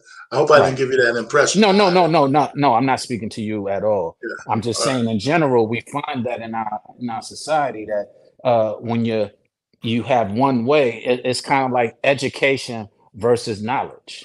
You know, I know people where you come from. advocate education, education, education, when in fact sometimes knowledge could be just as valuable, sometimes even more valuable than Ooh. education, and Let vice me let me versa. let me let me add to I what don't you're saying. disagree. Let me add to what you're saying, because this is actually coming up on the next question. I want y'all to get deep on this. I'm actually telling people, as somebody who not only is educated at the master's level, but I also manage education programs, so or direct educational programs at the collegiate level. We should now, as a society, value experience over formal education. Unless you are doing very specialized fields like STEM, like clinical track psychology, and things like that that require licenses, the society will start to value experience. The reason why men have always been able to have their foot firm on society as far as their earning potential is when society valued putting a man in front of what he was going to be working on and let him lay hands on it. That is how boys learn. This is why I do not accept women disparaging men or talking down to them, men who have been in the workforce, apprenticeships and working at shipyards, factories, or whatever, since they were 16 years old. But you didn't start working till you were 28. That man's experience trumps your education. I'm sorry to put it like that, ladies, but his experience, he is also educated. It is just not this formal schooling that y'all love so much. He don't have any debt. His company keeps paying for him to learn new wires, new steel format. They keep paying for him to learn everything, and he don't owe a dime to nobody. His 401k been growing since he was young, right? So I need people to understand that that is what society values now. Experience over formal schooling. Because if you on day one show up to an interview and all you can tell them what you learned in school, you're not getting the job. So let me get my man John. It's interesting you say that, because I see it leaning in that in a lot of different places, but overall, I feel like in America, it's not that way. It's not valued as it should be. What you just said is something that needs to happen a little bit more significantly, but I don't see it happening as you just described it, Yeah. where many people are doing it. Now, business owners are because they understand the value of that, but and especially STEM type of businesses or Mhm. industrial type of businesses. But when you come to the business of education, when you come to the business, other businesses, they don't value it as they should. What experience? Yeah, Oh, I absolutely. disagree. If you ask anybody in the chat, especially some of these college educated young men and ladies, their first few interviews, they all got that. The first thing they told them was like, "Oh, we would have hired you. We just need someone with experience." Agreed. So You know what? I yeah, can't even dispute that because when you bring it from that standpoint, you're right. It is leaning towards that a lot more. yeah, And that, but I think that's because there's so many people now who have degrees. degrees. So Right, so Exactly. it's the right. market is saturated, so it's not meaningful as much as it used to be, to your point. So Yeah, yeah. let me add this though, real quick. One of the reasons why we see women over passing over men in college and stuff like that is because men do an economic analysis as to what's the benefit of this formal education as opposed to getting experience in something practical that I can make money regardless of how the economy goes. Yep. You're right. So women get these degrees, and too many of those degrees are frivolous. But the cost of that is still the same. If you got a STEM or a frivolous degree, you're still paying $100,000 to get out of school. And Yep. a man, on this other hand, who just went and learned how to fix a car, or do some plumbing or some electrician work, and all he needs is a certificate, he doesn't have that debt. But he doesn't have the so-called class of being having a degree. And sometimes So he gets penalized to that, even though he's self-sufficient in the yeah. economy. Let, And that's let, what we need let to me fix. tell you something. Let me tell you something that might actually shock you. That I didn't notice. I was working for a school that had just purchased a trade school. They did all type of trades, technology trades, science trades, and like HVAC and those type of things. Do you know that those schools, especially when you help them with job placement, some of those programs had a 90% job placement rate. So meaning you get out of school, you go right into the job. And I had to do like some kind of advisory board where I looked at numbers. Do you know the rate at which these students who get jobs immediately pay back their loans is astronomically high, like 80 something percent of them. If you give people the money to be responsible with, they pay it back. Well, Yeah, that's definitely true, but it also lends to the fact that they don't know how to spoil their riches yet. So Ooh, that's easier at a younger age. You know, they don't have the responsibilities of a house yet. They don't yep, have the responsibilities of a luxury car yet. But if yep, you add those attributes and those things into it, that's where we start getting dysfunctional and yeah. money management. And to your point earlier, there was something that you said, sir. Oh man, I'll come back to it if I remember it. All I right. see we got a couple other guests. Gina, what's going on? How are you? First time on the Trigger Mike show? No, I've Um, never heard. well, Not too thank you. recipient. Go ahead, Gina. I want Go to ahead. piggyback on what you said. You said that education is not important. Getting a Oh no, degree. I didn't say education is not important. Okay, so anyway, let me finish, please. Yeah. Okay, men don't have to go to college to learn a trade and to come out to make good money Yep. due to the fact that men have their intellect and they have their physical ability to learn those trades and to do the job. So a Yep. man could go to school for 18 months, 12 to 18 months, not even 18 months. The man could learn an on-job training program, apprenticeship, Yep. or he could go to school for a trade for 9 months to 18 months, and then he could come out making good money to Yep. purchase a house and do all those necessary things.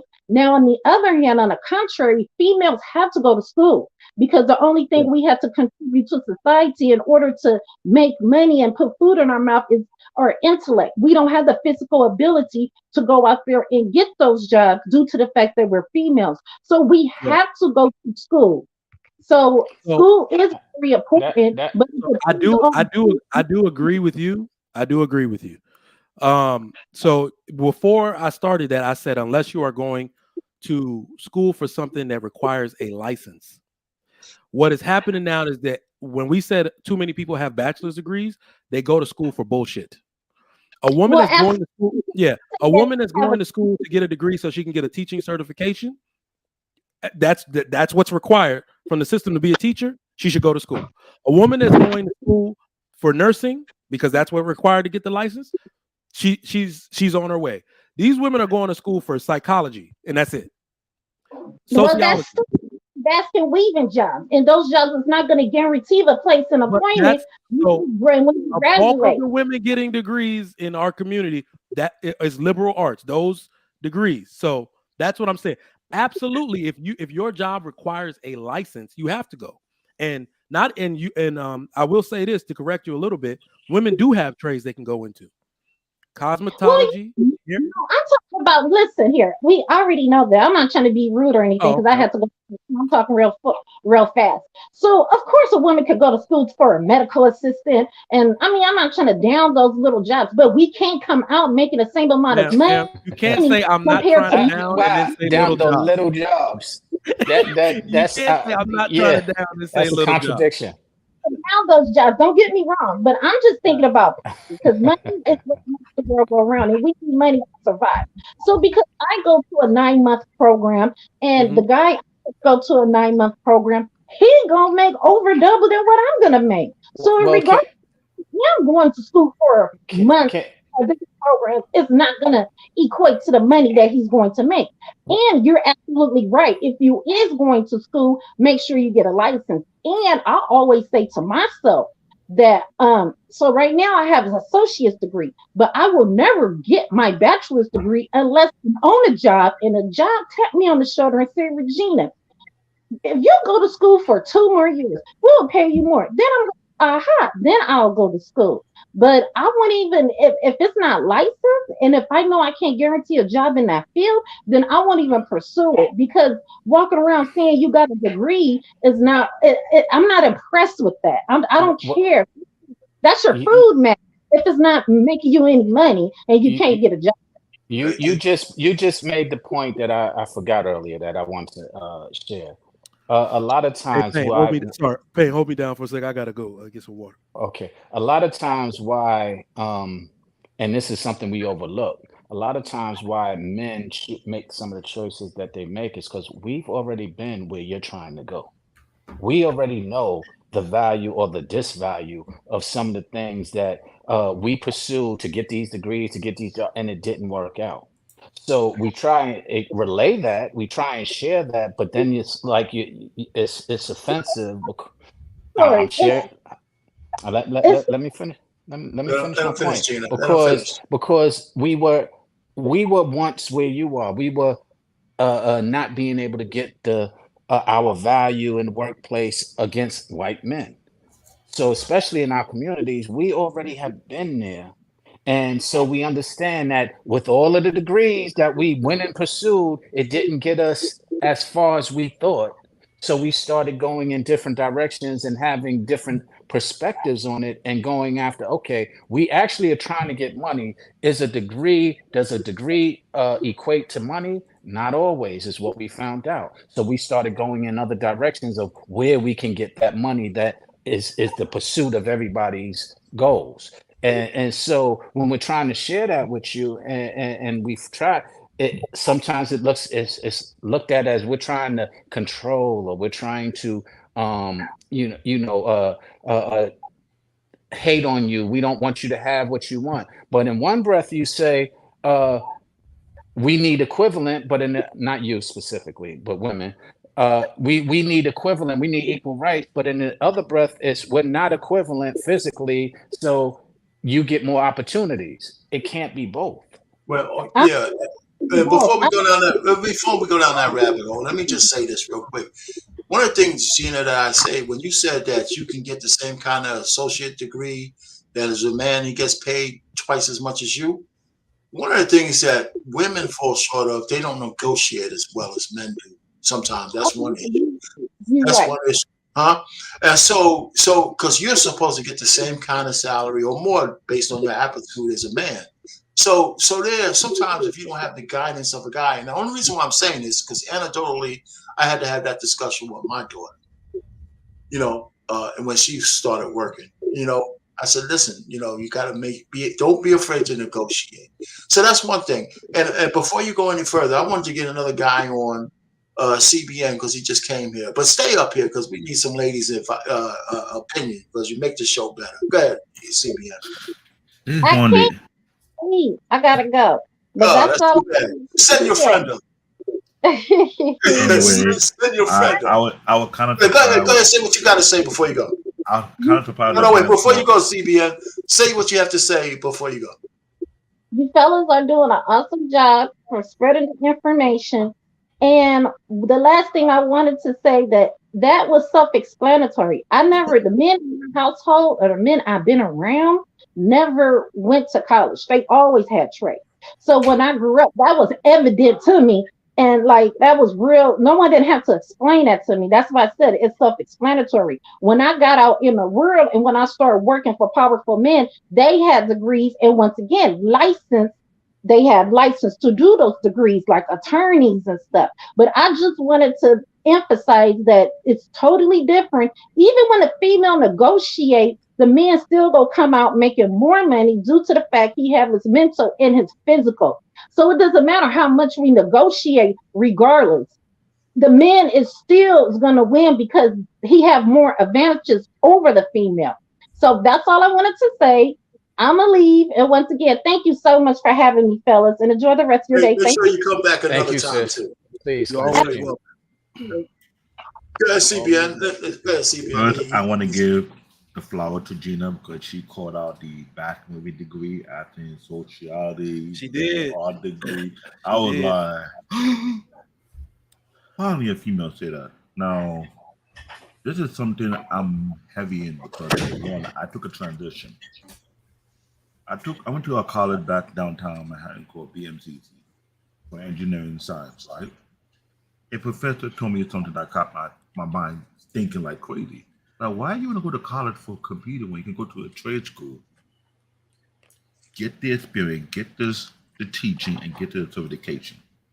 So I did my homework on that one. It's just like blue collar work. Every career have a different path. Not every career you have to go to college for. Like for all the blue collar work, you either go to apprenticeship or you go to a trade school for that. It's very, very common. Plus, will be mentioned either you're going to nursing, you're required to go to school. Either you go to a trade school or you go to a community college and trade school at the same time, depending on how they set it up. If you're going for law, you got to go to college for that, right? Now, when I hear about the liberal art degree, I ask a specific question from a professor. If you want to get a degree for liberal art, what is it meant for? He gave me a stone cold look like this, look at me in the face like, I don't know what to tell you. That's when I realized it was a garbage degree. It's not talking to any field. Sociology. Okay, like you plan to be a social worker, you're not gonna make a lot out of it. Well, that's not even the social work degree is called social work. Some claiming that that degree is meant for that one. I was like, okay. You can, if you go clinical track, you can do that with psychology or sociology, but very few people do that. And that's what I was trying to point out to a lot of people. I have to teach my stepdaughter and my kids because wherever you want to choose in life is a particular path. And we Africans, Sugar Mike know this, we don't play around with this. We're very, very detailed what we talk about. Whatever field you will tell us, we will break it down to you what the path is going to be like to get there, what the end result is going to be like. What I don't comprehend, and we have so many female out there with multiple degrees, and throughout the multiple degree, you took out student loans.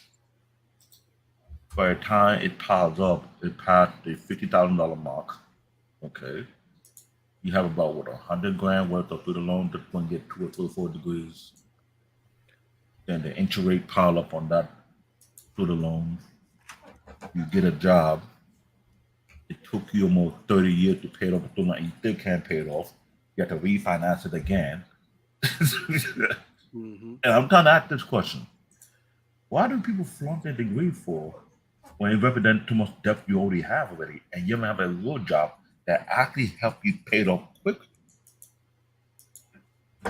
That's something I'm trying to comprehend because I spoke to people who got a degree outside this country. Mm-hmm. And you're not going to be what they tell me. It's not just everything from Africa. These people from Europe as well. Their degree was more targeted to a specific field. Mm-hmm. There was no liberal art degree or Bastion Weaving degree. Well, they were pissed off for the simple fact that the degree have a much higher caliber than American degree, which is one. They were heavily trained while they're trying to pursue that particular degree, which is 2. And they have to teach or help or retrain their boss how to do their job when they're far more qualified to be their boss. Make it make sense. That's wild. And this is not from one job I had. This is from multiple tech jobs. I'm an IT specialist, working different arenas. And I interact with a lot of people, and I find a common denominator. All the people who got a degree outside the country with more target the particular field they're in, they're coming in and they're way overqualified for a position they're supposed to get. But they have to train the doofus above them how to do their job. So that person could be a boss over them. Then after that, you become the undercover keyword janitor. It's a phrase I use in the corporate arena. You clean up people's mess when they screw up. Instead of you be the one who put to get the job done and you get promoted, you clean up the a-hole who they put above you who can't do the job right at all. Why is that? Make it make sense. It doesn't From make the point of sense. view of the American workforce, where we produce a bunch of retarded idiots and put in leadership roles? Have we reassumed that word into? I've heard retarded on these panels for like 2 weeks, like like the resurgence of the word. I thought we did away with that word 5 years ago. Oh man, that's No, funny. I kept that vocabulary Uh, a long It time. is I it call it is as I politically speak. incorrect. you know Not what's no, interesting about what you're it's really saying? incorrect. You Go know what's ahead. interesting about what you're saying is that management, ownership, and employee are three different titles, and just Ooh. because you understand management does not mean that you're going to be a great leader or a great CEO. Well, Uh, go now, ahead. now, now, the reason why I say that is because there's a manager is to get the best out of his employees, Yes. and it's not always dealing with the nuances that are above management. And so they might not be the best at dealing with those nuances, even though they are they're better at managing employees than possibly the CEOs at times. And so I was answering your question of why is that, and that's part of why it is because often because we're able to do all of the functionalities, like for example, you're able to do all the functionalities in a computer, but when it's outside of having to use that computer, sometimes uh, when it's outside of having to use that computer, a person who doesn't know how to use that computer, if you go into their world, you might not, and your computer is obsolete in that world and talking with and numbers, whatever the case may be. I'm not giving a specific example. Uh, you might not be the best at it. So that's kind of why you put managers and managers manage people usually. They don't manage companies. I will add to that. Let me humbly push back on that, and I'm glad you spoke on that one. Manager responsibility is to bring get the best out of the employees.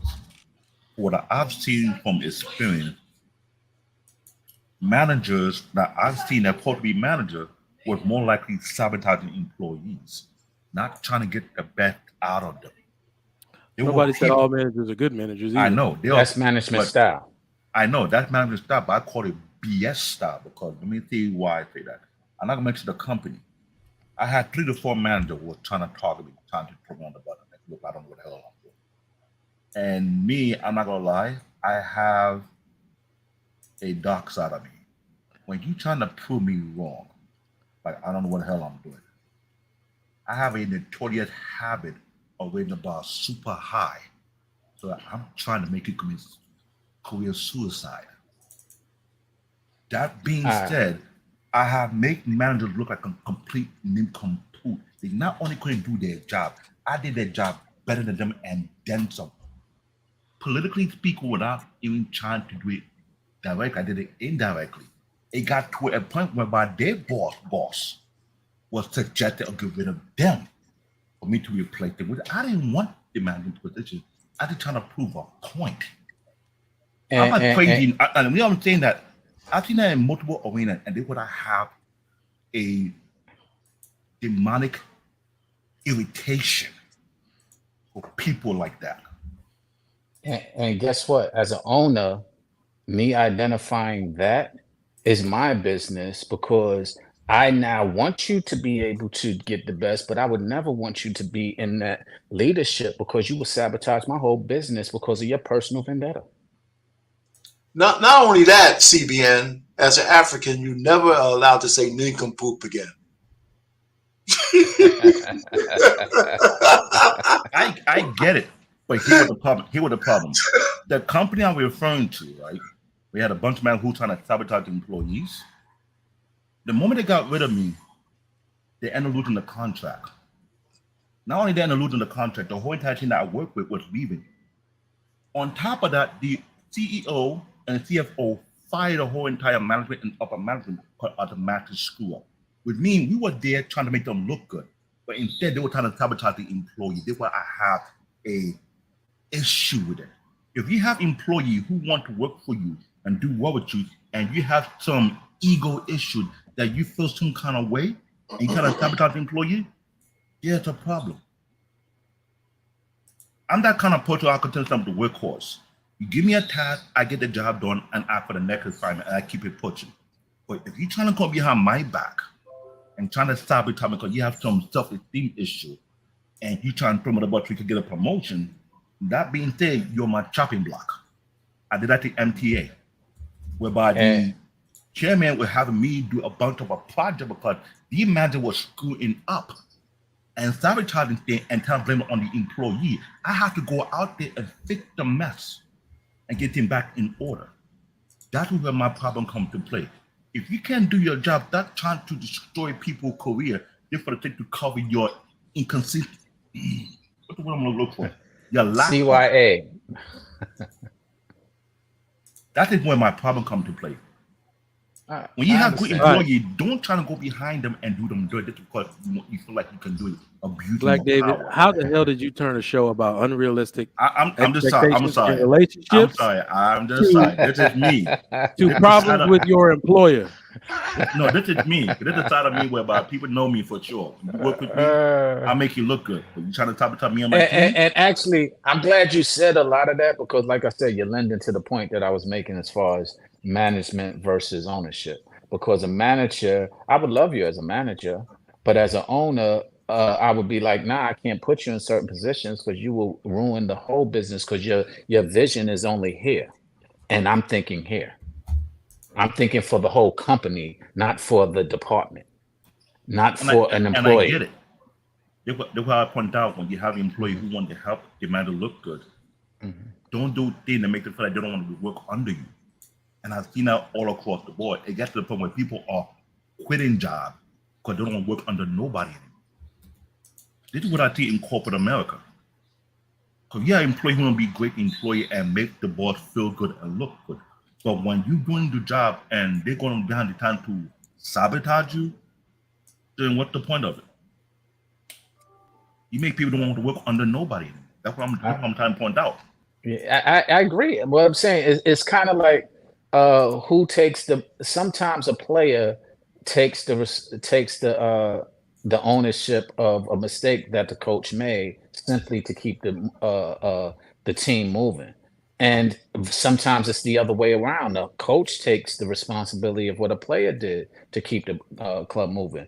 That's part of corporate America, business in general. But understanding when to take it is the real quality that sometimes is missing in a manager versus an owner.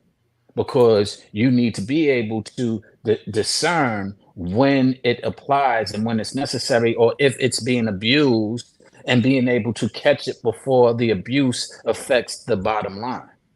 So I understand what you're saying, and you're lending to the point of why you asked the question, why is that? Why are certain people placed here and not being able to go there? And that's what I was trying to share. That's why certain people are placed where they are best at, even though they might have more skills, but they might not have the aptitude to look after the bigger picture because they're so focused on their department or their specific task. All right, Dusto, what up? Yeah, I don't know what they talking about. Hey, what up, Dusto? Let me get you on this next question, though. Yeah, I was actually going to respond to that one, but I can make it quick. All right, go ahead. I hear y'all talking about all the BS degrees. Oh, don't get a degree in that because I don't see a world where there's all these women living on the side of the road in tents, and all the men got tech jobs and make $300,000 a year. Women starving to death in tents, and then the whole problem is all the money problems. No, there are women who are nurses, teachers, and they make money. The gap of wages ain't but $4,000-$5,000. That means it's a lot of women making some money. Yeah. And then when you get into conversations, the dudes are mad at the woman for making the money. Let's be real. If we put 3 women up here that were tech making $96,000, the dudes would be like, "You trying to control us with your money?" That's not true. That's not true. Bring PhD up here. Bring her up. Right, PhD, come on up here. So no, let me tell you why that's not true. Because we have to stop the narrative that men actually want to stop women from making money. If we wanted to stop women from making money, we wouldn't have allowed them to be educated in the first place. So we would have railed against that real hard. Like, nope, no education for you, because that's how people become smart enough to get better jobs, whatever, what have you. My experience, and this is an anecdote, men celebrate women that go through the same trials that they went through to get where they are. I have never seen, because women pretend like men stand in their way to get to the top. I've seen more women stand in a woman's way than I will ever see a man stand in a woman's way to get to the top. Men celebrate women that do what we don't like is the bar being lowered for them to be next to us. But a woman who did the same thing, we celebrate that woman. I've seen it in the military. I've seen it in the private sector. I've seen it in the public sector. Men don't give women, even female leadership, we don't give them any problems. We don't. What we're actually saying, and this actually needs to be something of note in the Black community, stop going to school for garbage, because your women are actually behaving the way that they're behaving as if they actually make more than us. The bulk of women do not make more than the bulk of men. So they're saying, I got a college degree, but you have $60,000 in debt and you make $50,000. I make $50,000 and I paid off my trade school, and like 10 years ago. So you see what I'm saying? Yeah, they're using their education to behave like they are better than men, when it's really just supposed to make them a better asset to the family that we're eventually supposed to create together. Yeah, you're talking about two people who don't like each other. Let's be real. Well, can I chime in on your point? Because I do agree somewhat with what you're saying. And one of the things is that men need to adjust to the fact that if you have a woman that's working, I don't give a shit what she's doing. You have to adjust your traditionalism just like she has to. Mm-hmm. And we talk about, women expect a traditional man, but you know what? Men of these days are not as traditional as you think. That's true. Right. So here's my thing. Everything is a negotiation, except as a man, the square that you stand on. Yeah. Because that's natural. If you're going to have a family and a relationship, not a relationship, but a marriage, I don't give it. Nobody say, Dusto, you can come up and say that if you do not stand on your leadership square, then your marriage is going to crumble. No, everything else is negotiable. Everything else is negotiable. How much, who cleans, who cooks, who does all this horse shit. Because that's where we need to, as men, we need to fix. Right? If you got your woman out, regardless of her profession, if she's spending 40 to 50 hours out of the house doing shit so the finances of your house can move forward, then you have to concede certain things. Except Mr. Payne, one of the narratives we have to stop. So hold on, John. One of the narratives we got to stop rolling with.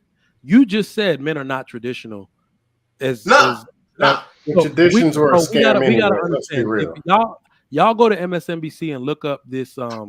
No, they're not traditional. Hold on. Go and look up this chores division thing, because what women. So this is the way women tell the story, and I want y'all to listen to this very closely. Okay. The split of chores that go on in the house, it goes like this. Like, women still do all the chores that you expect them to do. They still wash the most dishes. We both do the same amount of laundry, because men tend to do their own laundry now, and all of that.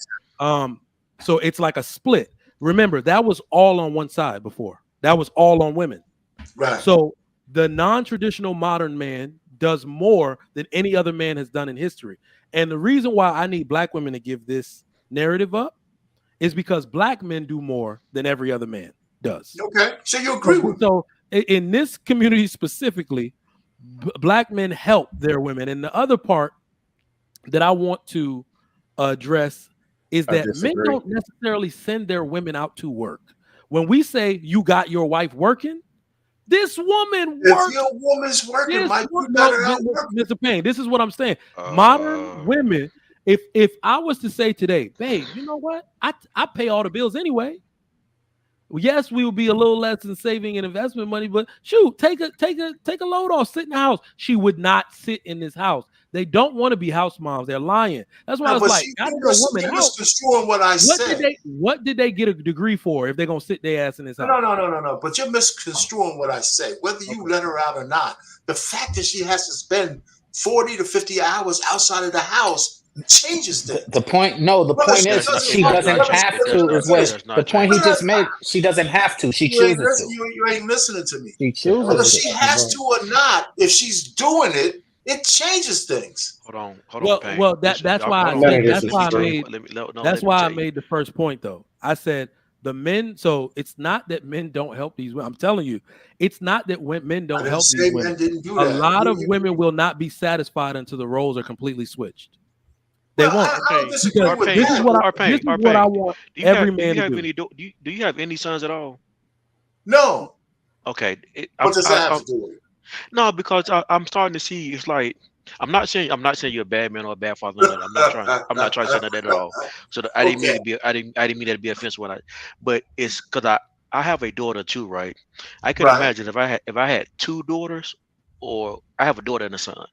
Okay. I can imagine if I had two daughters and I live with a wife, I would see it a little bit different because I'm in a house full of women. So therefore, I'm looking at what women do, and I'm like, okay, I'm going to help some of these women out.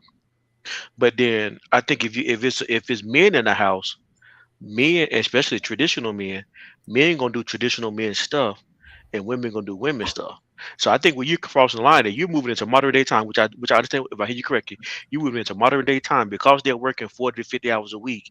You're saying that we should help them more around the house. No, I didn't say that. You saying that. Okay, I misunderstood. Okay, so I misunderstood then. Okay, go ahead. I'm sorry. Listen, I don't know where you guys are coming from again. Like we used to argue before. If your wife is leaving your house for 40 to 50, I don't give a shit why she's doing it. She's out of the house. She got the alpha male chasing her around the desk. She's got all that stuff. For you to think that she's supposed to come home and do all those other things that she used to do, even if you're chipping in, everything else is a negotiation to me, except your leadership. I said that, and you guys keep ignoring that. No, what you're ignoring is what you're ignoring. Sound like you're saying that we should help her around the house. I didn't say that. If I meant her that you are helping her around the house. What you're Can I say something? What you're ignoring? I'm gonna let you go after this. I'm gonna shut up. You and I, we still share this YouTube space. Yep. The guys around the YouTube space are not saying what you're saying. They're saying more like Scam Likely is getting on their case for saying. They're saying, I'm a man, you do all of this crap, and no matter what you do. Well, you took the point. Right. Those men don't be married either. So I don't. That's what I was going to say, Mike. What Mike is just. Yeah, what Mike is saying is what you're speaking of exists, but you're speaking to people who don't exist in us. So you're preaching to the wrong person. And the thing that you just said that you're ignoring is you said, I don't give a damn why is she out there. But the point that Mike make, listen now, because this is why you're ignoring it. The point that Mike just made is that they're choosing. It's not something that we're requiring. It's not something. He just gave the scenario. If you said, stay home, baby, don't go out there, I got this all, you don't have to do it.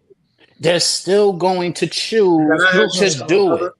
Can I ask you something, Shaw? Have you ever told a woman to stay home? Hey, Mike, have you ever told your wife to stay home? Yes. Hold on now. Hold on. Did she do it? Because no. You asked the question, we answered. You asked the question, we answered it. Let me say it. I asked my wife that, and she did do it. Mr. Payne, you are twice my age. Okay, it's my turn to talk. It's my turn. You guys have been doing it for a long time. You know, Scam don't want me to talk, but I'm gonna talk. No, I was just they didn't let me finish nothing what I was saying. But go ahead, Scam. Go ahead, Scam. So I can talk after you. Okay, go ahead, Scam. Scam, go ahead. Finish up. On all the panels, it's always about the degrees, the money. Here the deal is, if you're talking about relationships and why they're failing, talk about relationship skills. It ain't got nothing to do with money. Money might be 5 to 10% of the problem. But all they talk, protect and provide, pay the bills. So there's a fictional man who makes all this money, and there's a modern Wigosaurus somewhere, and they don't like each other, and he hits her with the briefcase, she slaps him with the wig. It's the same thing every day. Well, if the women didn't have the degrees, and they don't like each other, or they weren't taught any relationship skills, and you're talking about two wrong people, and don't matter what you do. So hey, you got a Wigosaurus and a dude, or let's just say they were two decent people. They come ask y'all for advice. Here you go, make more money. Beat her with the briefcase. Same thing. Nothing about having a conversation, communication, expectations, compatibility, working on his leadership, active listening, other stuff that's just a man working with a woman and a woman work with the man. No, provide the job, the money, big money, big money. Same thing. And then I got to control everybody. But keep dusting. What are we talking? Let's go to student loan debt. What's next? The student loan? All right, let me get to this next question. We're going to chop Oh, it. I thought it's me. Oh, yeah. Go ahead, Ekene. Okay, let me just make it 35 seconds. You guys can start counting. Mr. Payne, 1,000, 3 1,000, 4 Mr. 1,000, Payne. 5 No, if you count it loud, then I can't talk. If you count it loud, then I can't. Okay, Mr. Payne, check this out. You know that your mom or your aunties, right? They grew up washing clothes, right? Doing the domestic hand, doing everything in the house with your hands, right? 35 The 1,000. difference, Okay. the difference is that these women are lazy. Machine does everything for them. The only thing machine doesn't do is maybe pre-cook. If a pre-cook machine does it, before it used to be firewood. They used to have firewood to do all these things, but now gas, electric. They're just lazy. Microwave. A microwave, an oven, one oven, Not even microwave. Not even microwave now. They got the what they call the things. Instant pot. Say it again. The instant Air pot. fryer. Air fryers. They're just lazy, man. They're too lazy. That's all I gotta say. So let me say this to that point. Payne. What we're really talking about is the nuance of the modern woman. What I implore everybody, not just you, to do, whenever a woman talks or complains, go deeper into the discussion. In fact, do you one better. Try to solve her complaint and watch you get nowhere. I'm telling you right now, there is not enough dishes you can wash for a woman to be satisfied with your help around the house. She's not going to be satisfied until the roles are completely switched. What we are actually seeing is women resent their role as a woman because they want to be men so bad. They are envious of the fact that they don't have this thing swinging between their legs. That's all it is. That's not true at all. But that's not where I'm coming from, though, man. That's not where I'm coming from. Justo, they want to be men, bro. They want to be men. Let's go to the next question. But Mike, that's not where I'm coming from. What's your point? I don't want to be a damn woman. I think, like I said, listen, men have, that's not where I'm coming from, Mike. I hear what you're saying. I agree with a lot of that, but that's not who I'm talking about. I mean, maybe the point I am coming from a different position because I vetted my wife. And I don't envy all the new dudes who can't find a woman like my wife. Hold on, but what you what you are doing though, you're taking your anecdotal experience and trying to apply it to everybody else. No. You're right. Hold on. Because your wife is unique. There were 3 different men on this panel who actually answered that question. That when you asked the question, and all 3 of y'all are wrong. But the point I'm trying to say is this: how are we gonna tell you? How you gonna tell me wrong? How you gonna tell me wrong for what I? Let me just say this. I'm kind of joking. See, here's the problem I think we have in the modern era. Like your experiences that cross generations don't count. You're correct. They don't count. I look at women and men differently than the modern guy. I don't think the nature of men and women has changed one bit since the Stone Age. Only thing that's changed is the tools that we use and abuse. And I think if men understood the nature of a woman, no matter what age we're in, they would be much better off. That's what I believe. Let me kill your argument. And I feel the other way.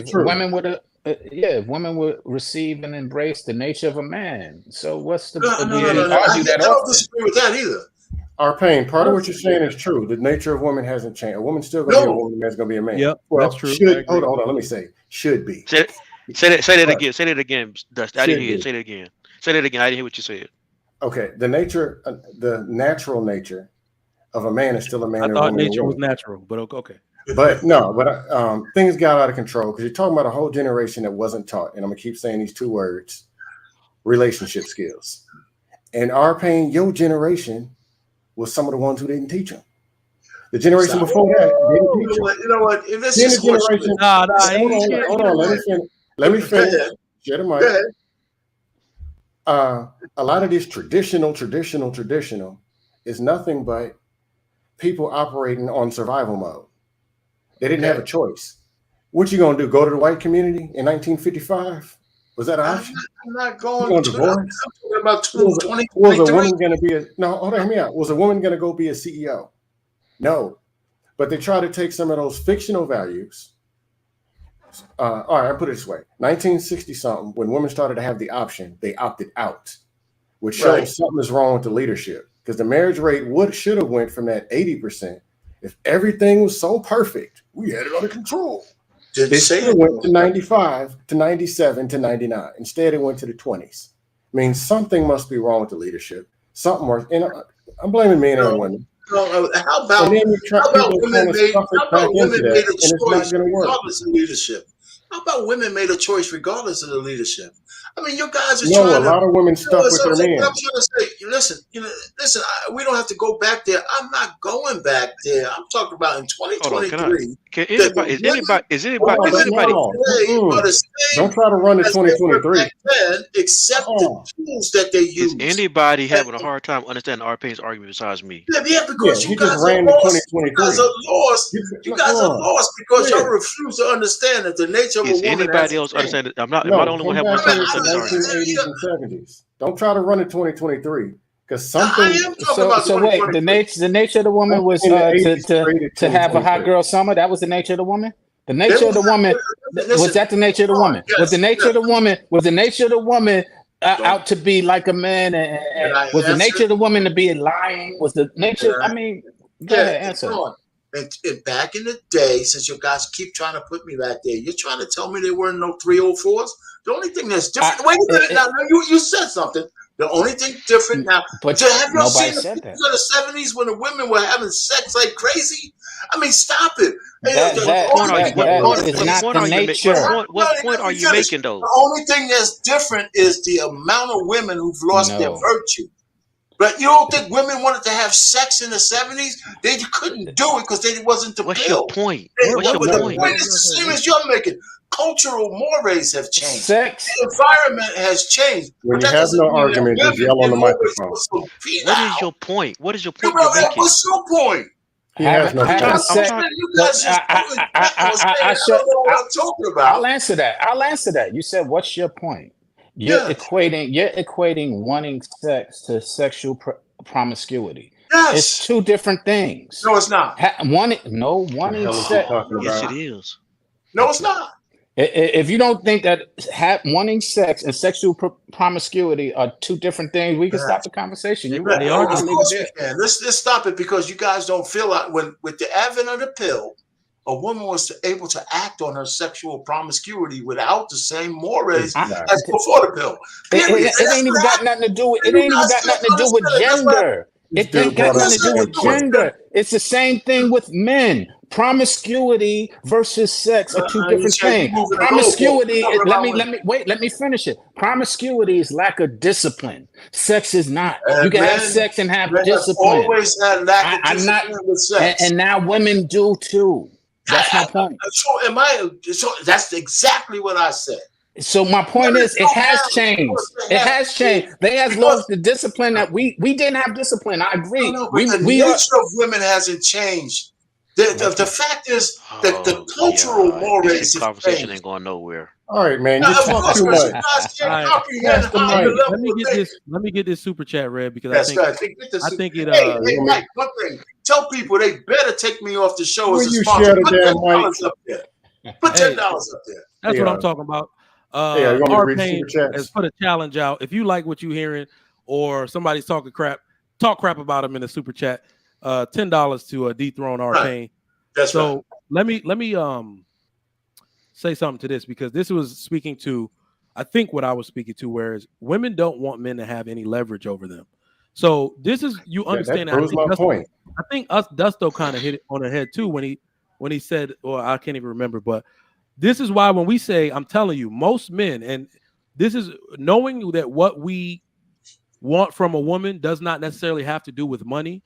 One is that the average woman is not willing to live under what the average man can provide. Might I respond, but go ahead. Yeah, they want to finance their own luxury.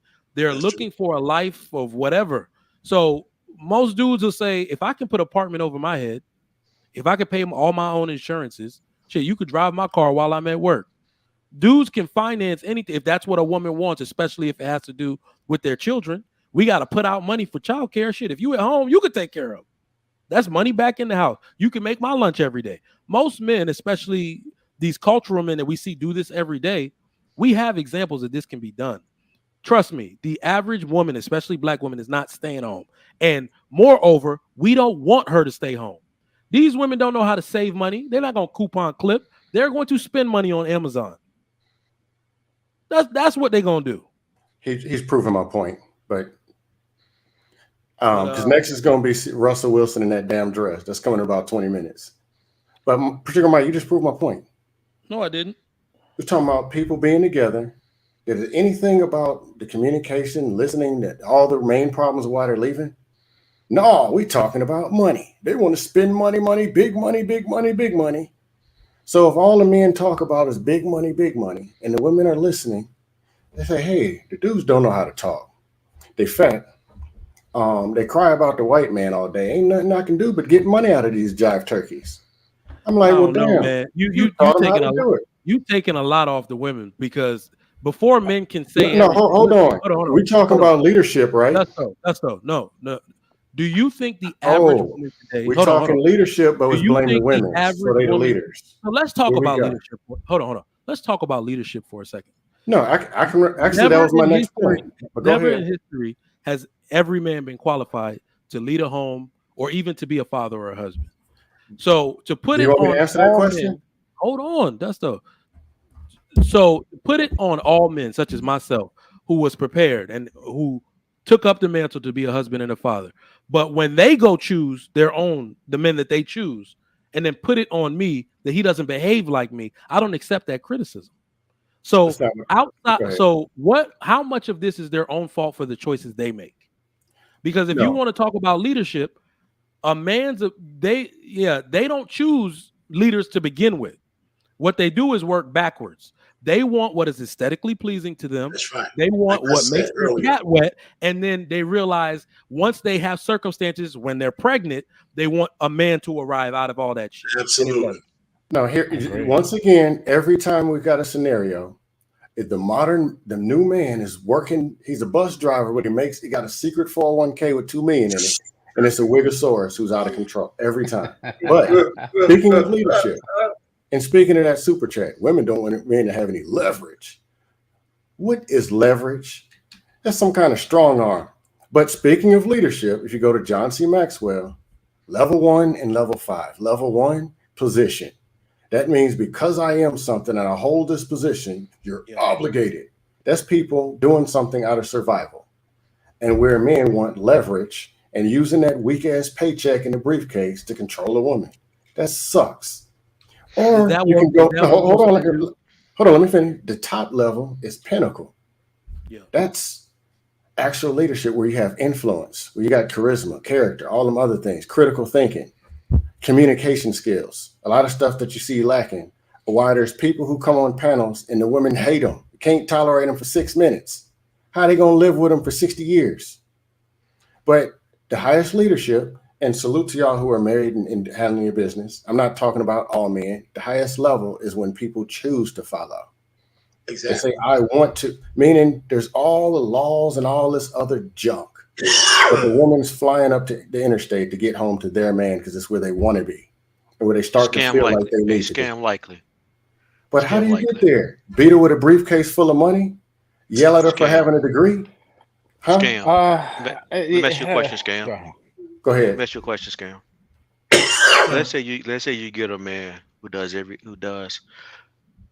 Woman, you in the mean? work.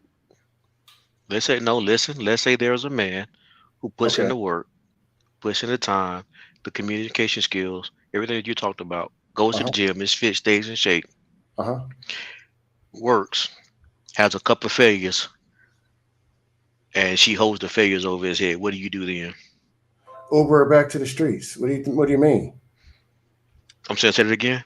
You Uber her back to the streets. Okay, that's what you being consistent, and I can't argue if you're gonna be consistent. I just want to make sure you're gonna be consistent. No, the relationship's got to work.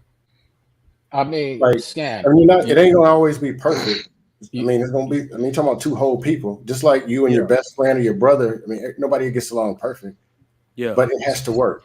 Scam. You made a valid point, and I think you said relationship Skills, skills. Yes, right? relationship They're skills allergic to is that in these definitely spaces. it's definitely lacking. I agree with you wholeheartedly. It ain't just these spaces; it's beyond these spaces. It's the society, it's our You're community correct. specifically. But the part of that, the root to that is that yes, they're getting hit across the head with a briefcase or what we call a bag because that's what they are interested in and have That's been not taught to true. be interested. Tell me how. I'll Tell me. explain it. Here's the deal. All these women that get on Instagram, one, it's not true. Well, okay, I'll prove it to you. What city you live in? I'm in LA. LA. Well, that's kind of extreme because they rich out there. But Oh let's no, say make it work. Make it work for LA. in most of y'all, the city that you live in, go over there to the 1 bed and 2 bedroom apartments at 9 o'clock p.m. and see if you see men and women walking into those apartments with a car seat in the back. Which means I mean, go ahead. if there's men and women marrying, dating that live in 1 and 2 bedroom apartments, then that means all these women aren't chasing all this mysterious fictional money that men aren't really making. First There's off, 6 men making all this money. First off, The rest 2,000 make regular money. Yeah. First off, you're speaking from you're generalizing when I'm being. No, I'm making it I'm being- realistic. No, Go but to the mall realistically, and tell me realistically, what I see in the malls and what I see in the apartments are often one parent. I ain't even gonna go into gender with the child. The other parent is, you know where they at? Working, trying to get a bag. That's where that's they're not at. true. I'm just saying. Sean, no, answer this question. Let's do numbers, which I hate the data. Uh-huh. If only, how many men, what is it? It's actually up to 22% of men make this $100,000. 22%. That means 78% don't. Mhm. Which 3-4 years ago was 10% that make all this money. Yep. And a lot of the men are single and have no children. How do kids get in here? Because That means hold on. That must mean they're getting stuck by men who don't make this money. wait, Hold on. no, Go to the club. So what's your point, though, They're man? not getting stuck. I'm lost now. Money stuff is a lie. But no, Yeah, but they're not. those kids are not Wait, being- I'm sorry. You know what? It's not. It's not a lie. Here's the issue. It's either the bag or they're looking for the superficial Most thing that women we are were marrying spoken about average earlier. guys. No, Most women are marrying regular wait. dudes. Most women That's a aren't fact. married in our I was about to community. say That's most a women fact. aren't married. Of the ones who are, they're No, marrying we're not regular talking dudes. about. We're not talking about the ones Those who are are. the smart ones. There aren't They're much of them home left. with their husband, and they're not in the streets that we're talking about. So we ain't even got to include Right. them. Sean, you're proving my point that we're talking about the nation of Wigwam and all the ones that are unmarriable anyway. And then we're talking about marriable men. Y'all do it every day. I just asked you to talk about ones who are married or ones who are marriable. Well, that's we got to go to the well. Here's wigwam. what it is. No, here's what it is. When you're speaking about specifics, you can't be general. You keep on getting general when I'm speaking specifically, and then when I'm speaking specifically, you want to get general. No, I'm saying you made it to where all the women got kids and they don't want no. I didn't say all, but I might have said it. I might have true. said it, but that's generally speaking. And then you got into specifics, like I said. But then when I start speaking specifically to the women who are the ones that we see, you want to get general again. You can't have it because both you ways. ruled out you ruled out all the rest of the women. I'm not Rule ruling them out. out. I'm just speaking generally or specifically. Which one do you want to go from? Okay, all right. I'm gonna make it clear for you. Let's stick with Most general. Let's just stick with general. most women, okay, most women who are married to men in the average category. Yes. Most women And who are what? dating now, if you go to a college campus in your city, that college girl is probably dating a college guy. Is he high value? He's If you below go to a value. military base, how many military dudes are high Well, value? no, hold on. If you Well, answer that question, you answer that question. You ask that question. If you ask about college, college is a different class. It's a different level. So you can't say the guy she's dating is low level because of earning salary, earning potential. No, here's You the now issue. no. Here's the issue College that I've woman is always had. 19 and Wait, looks the best she ever did in her life, and she can okay. date 50 and 80-year-olds if she wants. Here's the issue that I've always had with Kevin Samuels and this I'm world not. of high value. Let I'm me pushing back on it. What the Kevin Samuels is saying. society. No, what I'm saying is society. What he said though is high value. Unfortunately, by society's definition, is somebody who is established financially, and that's where we run into our issues.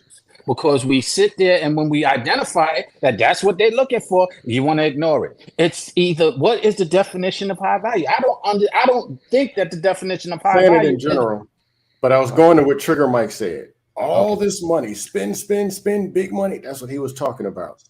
And at the end of the Yeah, day, you're so women. disingenuous. Nobody brought up high value today but you. No, I'm Nobody said exaggerating. Okay, no, our pain, kill high value. I'm just going with Trigger Mike said. All big money, big money. They can spend your money, make the money, spend. I'm like, dude, I didn't when say they that go either. date a dude they don't like, they're gonna spend his money and ragdoll him. But if you ask that girl who she fell in love with first, it was a regular dude that worked at Amazon warehouse or the Yeah, post office. yeah. Concede that point, everybody, because that's true. In college campus, girls are going. See, relationship is different than No, marriage. go talk to If women on in a their college 30s. on a It's the college same campus, thing. you just said this on a college campus, a girl's going to go with another college guy on campus. That's what they Absolutely. do because they're in the same thing. That's not the same thing as a relationship for marriage. They're fucking around. And the Excuse me. difference Excuse my language. They're Thank fooling you. around out there. So and wait a minute. yeah. If I'm Y'all in a just factory, sabotaged the whole point. But if I'm in a No. factory, Yeah. y'all that I'm killed my whole point. You're just murdering it. that's what your point though. You're trying to Well, say well, we also got to go by what they say, right? So, No, I'm talking about what they do. well, that's what we're saying is that people now aren't getting married. The whole topic that's right. today is unrealistic expectations. The So dudes do the now, same thing. I agree with you when you say because women have these expectations, then I'd be like, well, don't you have a child? Well, let's see your baby daddy, and then we realize what their actual, what they actually doing. Trigger So Mike. yeah, on that point, you're right. One more point, and then I'll pass the mic. It's the same thing the dudes do on the panels. What type of woman? Oh, she got a body count of 3. That's not good enough for me. She has to be 20. On the panels, is dudes dusted and crusted to the max. Hold on, John the Baptist. Let me get this out. There's dudes dusted and crusted. That head can't even fit on the screen. Talking about her body count is 3 and that's too much. She got to work a job. She got to be a size 2. The dudes are saying the same thing. And you know these dudes got wigosaurs at home in the living room. Or they're flying up and down the interstate chasing after a baby mama. But again, those are specific dudes. I don't know. Just like those are specific girls we're What I'm talking saying about. is, And if that's you why ask somebody to not say, generally. No, hold on. Women keep trying to ask pass people it what off. they say, they'll Women make it keep trying to unrealistic, pass just it like off the that dudes. dudes that are 3s are going after dime pieces and like hell. On YouTube, yes. They never. Listen. Nobody's gonna Dudes say that I'm are looking 3, for a ain't wigosaurus. no dude out here that's a 3 or 4 in real life going after an Instagram baddie. But if Men you have been ask them, dealing they'll with say it though. rejection their whole life, and they know that is a 105% no. But Okay, Trigger like Mike, if you ask them, what would they say? Would they say I want a baby mama with a wig? this is 280 actually pounds? so we actually, if we really want to be honest, we can't do a like for like comparison between men and women because we can't do a like for like comparison because women openly, and you see that on the panels, they openly talk down. The reason we're in this problem today is because average women decided to look down on average men. So we can't do a like for like comparison. Men will actually take an average woman, and when these women just value themselves higher than they actually are. Let me tell you something that let me tell you something that I realized yesterday, and it hit me like a ton of bricks. The worst invention that was made for a woman, you know what it is, and the best. Makeup. A mirror. Mm. A mirror. Because they look in it for hours upon hours and ain't even looking for the right things. Y'all go from there. All right. I won't think the mirror is the worst invention. I think the After mirror that, you is some the dessert best after you cook invention. that meal. The The perfect problem is, it's like you build a tool, and you always have a doofus who don't know how to utilize the tool Oh properly. shit, where my phone at? Go ahead. So I don't think a mirror was the worst invention ever. I think the people who are using it wrong are the worst idiots ever. Call it how you want to, however you want to see it. If The they point is wasn't still the able to look same. in the mirror, they wouldn't be as insecure. Because the I They get thing is, that wouldn't point. be It's the looking mirror at a put to lot of teach. things.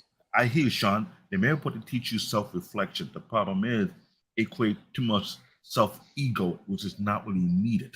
But the whole thing but is see, BN. self-reflection literally and self-reflection figuratively is where we got to separate it. We're not talking self-reflection figuratively. Self-reflection literally is a lot of what we are challenged with because they don't like what they see.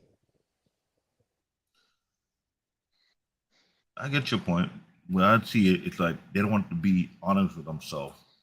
They lack the courage to face their flaw and move forward, but rather lie to themselves or live a lie. Right. The But number, if they never saw those flaws, they wouldn't have that issue. the number one destructive tool that ever was invented was a birth control. That's it. That changed everything. That changed everything. Mirror came before that. You know, so a lot of guys don't realize, and then we just go, I just keep coming back to that. When women went sexually free, they changed everything. Culture used to keep them in line, and a word like virtue was important to them. And over the years, virtue is almost non-existent in the human female culture now. Well, It has nothing to do with It has nothing to do with being dusto. Has nothing to women want to think that they can have sex just like men. And we know that it's even destructive for men to have so much sexual partners. And it's absolutely obliterated females for having sex like men. I agree with you wholeheartedly. And Dusto's point that he made earlier is if we're being leaders, then the virtue stops with us. We lost virtue. Absolutely we not. lost virtue. Yes, we did. Knock it off. We lost virtue. So explain to me. Lost virtue. Wait a minute. Before you yell at me, how is a man going to make a woman maintain her virtue? I'm talking about a man maintain his virtue. No. We lost virtue. I'm asking you how. I'm not asking. How is he called leadership? Leadership, exactly. By example. That's how. By example. That means y'all don't have any idea about the nature of men and women. Example. It sounds like a good talking point. Try it. Yo, wait, your daughters look up to men that are like you because you set an example. That's how you do it. Example. No, your example is not to lead by position. Your example is not going to stop a woman from losing her virtue one way or the other. It's up to her. It's her body. The reason why I won't work it. So you guys can sit down here and act like y'all have this Y'all control. have a good day. Wait a minute. Let me just say this before y'all start all this bullshit. We're on this goddamn panel saying that women control access to sex. If that is true, here you go with these talking points. Let the talking points go. No. If that's true, then they're responsible for what happens to them. They're responsible for their womb. A man is not responsible for that. Only in this culture do we make it. Hey, dude, stop talking for a second. No, but you gonna try to tell me I'm wrong. Just listen. Only in this culture do we say men are not responsible for women's sexual purity. Only in this culture do we teach that. Nature says that. Nature says that. You're absolutely wrong. What I'm saying to you. Only in this. No, hell, bullshit. In every culture, everywhere. First law of nature is self-preservation. That's it. All right, let me get this. What was the argument? I don't That even Well, know. it's Anthony. no Let me get argument. these John super the chats Baptist ready. won because he's trying to say that men are All not. right, my man, Women advanced are perception, next. $5. Furthermore, they look at the 1% of women that are living like Miss Celie and say, "I will never." Like men are just putting women out of their house. Absolutely agree with that. I don't know why they maximize the minimum and minimize the maximum. And the worst part about it is that I meant to say this to another point earlier. Most women that are smart, especially as it pertains to getting with and building with the man, they go for 5 and watch him build himself into 8, 9, or 10. I would say you are shooting correctly if you're going for 5 and 6. I don't mean looks. I just mean in the level to where a man is developed. But what I have seen is that 99% of women that go for 10 miss every time. You ain't getting that dude. Now you waited too long. That dude bust you down, so you thought you qualified for him. So you bust down him, a couple of his homeboys, and a couple of other dudes that work at that company, right? But now you 35, 36, 37. You're at high risk pregnancy. You put on a little weight, and you realize that you priced yourself out of the market and likely will never get married. So I encourage women to say, look at the substantive qualities and characteristics in a man. Oh, I see myself building with him. All the women that you see that are winning the game of life right now, that's exactly what they did. None of them just got a finished product. So I love how y'all keep doing that. That's my advice for women. Stop banging your head against the same wall, because it's really aggravating at this point. But I anyway, agree with you there, Mike. Vince Perception, $2. Scam. Leverage/control. Leverage equals control per a woman's perspective. That is true. And all the books told you to do this game of life, you were going to have faith anyway. Women out here looking for a short thing. Nothing is a goddamn short thing. Nothing. So too many women single for that reason alone. Let me get this next question going. And Ikene, we haven't Thank heard you. from you in a while. We'll Thank you. talk to you and then Dirty Folks. Is it unrealistic to expect a man to be college educated as a measurement of his future success? Nope. It's not as a man shouldn't be measured. It's unrealistic to measure a man like that because most wealthy men in the world don't even have college education. That's one thing. In fact, the higher your education, the less money you're going to make because the less risk you are willing to take. You become more cautious because you have education. You weigh risk and you weigh risk, not even benefit. You weigh risk. You put benefit aside. But the less education you have, the more risk you take. So in that aspect, I would say that most men are not cut out to have degree. The degree is usually for the weak to become a little stronger, which means if you're from an unfortunate situation, the only way you can move up is either to get a trade certificate or get education. If you're already born into wealth, you don't really need education. All you need is higher, maybe secondary level or maybe associate, because you become more exposed by doing what they call targeted study.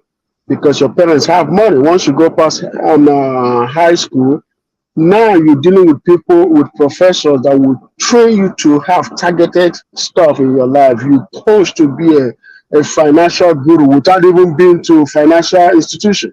You know, it comes with that's why when people tell me, "Hey, I'm a electrician," I said, "But do you have 5 years?" They say, "Yes, they have 5 years." I said, "5 years is equal to bachelor's degree." So most companies will hire you if you have 5 years or if you have bachelor's. So it's the same thing. Yeah, men shouldn't be measured by their degree. Shouldn't. Got you. Dirty Folks, What's poppin'? what up, Chief? Is it unrealistic to expect a man to damn? I don't even know my own question. Hold on. Is it unrealistic to expect a man to be college educated as a measurement of his future success? Yes, and it's even more unrealistic if she's out of college educated. Hmm. So I'll give you a perfect example. I had this. This is a real conversation I have with my niece because she has a doctorate, Mhm. and she said, "Unc, um, I want a man that's 6'2", also has his doctorate. You know what I'm saying? Drive a BMW, tall, dark, and handsome, faithful. You know what I'm saying? Make six figures." I started laughing. She said, "Why?" I said, "Man, you can have some, but you can't have all. Don't listen to them songs. You cannot have it all. You got to pick. Do you want a rich dude that's short and fat, but he's faithful? Do you want a tall, dark, and handsome dude with a doctorate, but he got two mistresses? You have to pick. You can have some, but you can't have all." I said, the problem, and I told my niece this, and I love my niece. I was like, yo, niece, the problem is you wanted to become the man that you wanted to attract, then wants that man to outman you. But Woo! the man that you want is about to date the hostess at Hooters because she has better customer service. Woo! Bars. Drop the mic. Listen, that is probably some of the realest bars because that is exactly what these women are doing, and the reason we have evidence for it is because once they think they become the man that they're trying to attract, they start trying to renegotiate everything as if they were a man. Well, since I have a job, excuse me. I think the issue is that we don't have complete women in our society anymore. They don't lean into womanhood at all. They're too obsessed with our role as men. I'm telling you, they want dicks. They want them. Yeah, they do have penis envy. My dad told me that when I was a teenager. My dad told me he didn't call it penis envy, but it's true. That's what it is. It's women will try to do everything men do, but men don't want to do anything women do. And if you see a man doing something a woman does, you call him gay. Yep. We Or they need want, to fuck or they on. want, so that's why they want to be like that Michael Jordan song. Everybody want to be like Mike. Uh-huh. Wanna So be like so she's competing Men, with you and you don't even know you're in a competition. But once you yep. realize you're in a competition, you need to crush her because she wants to be a slave. Ooh, you had me until you went there. No, I'm just joking. Okay, No. So I'm listen, just joking. take I'm just out joking. the word slave. This is actually we were having a discussion, I forget on whose panel, and they kept asking, is your woman your property? And I said, take out the word that's triggering to women, right? Is your woman your property, your possession? And of course, women are gonna be like, I'm nobody's property. They're gonna do all that shit. I said, bullshit. You absolutely are. Because what women complain about in their later years is the lack of being possessed by a man. You want to be the possession of a man. Literally, by the time you're done playing all your games, doing everything that you think men do, and you realize that's not for you, every woman then wants to be the possession of a man.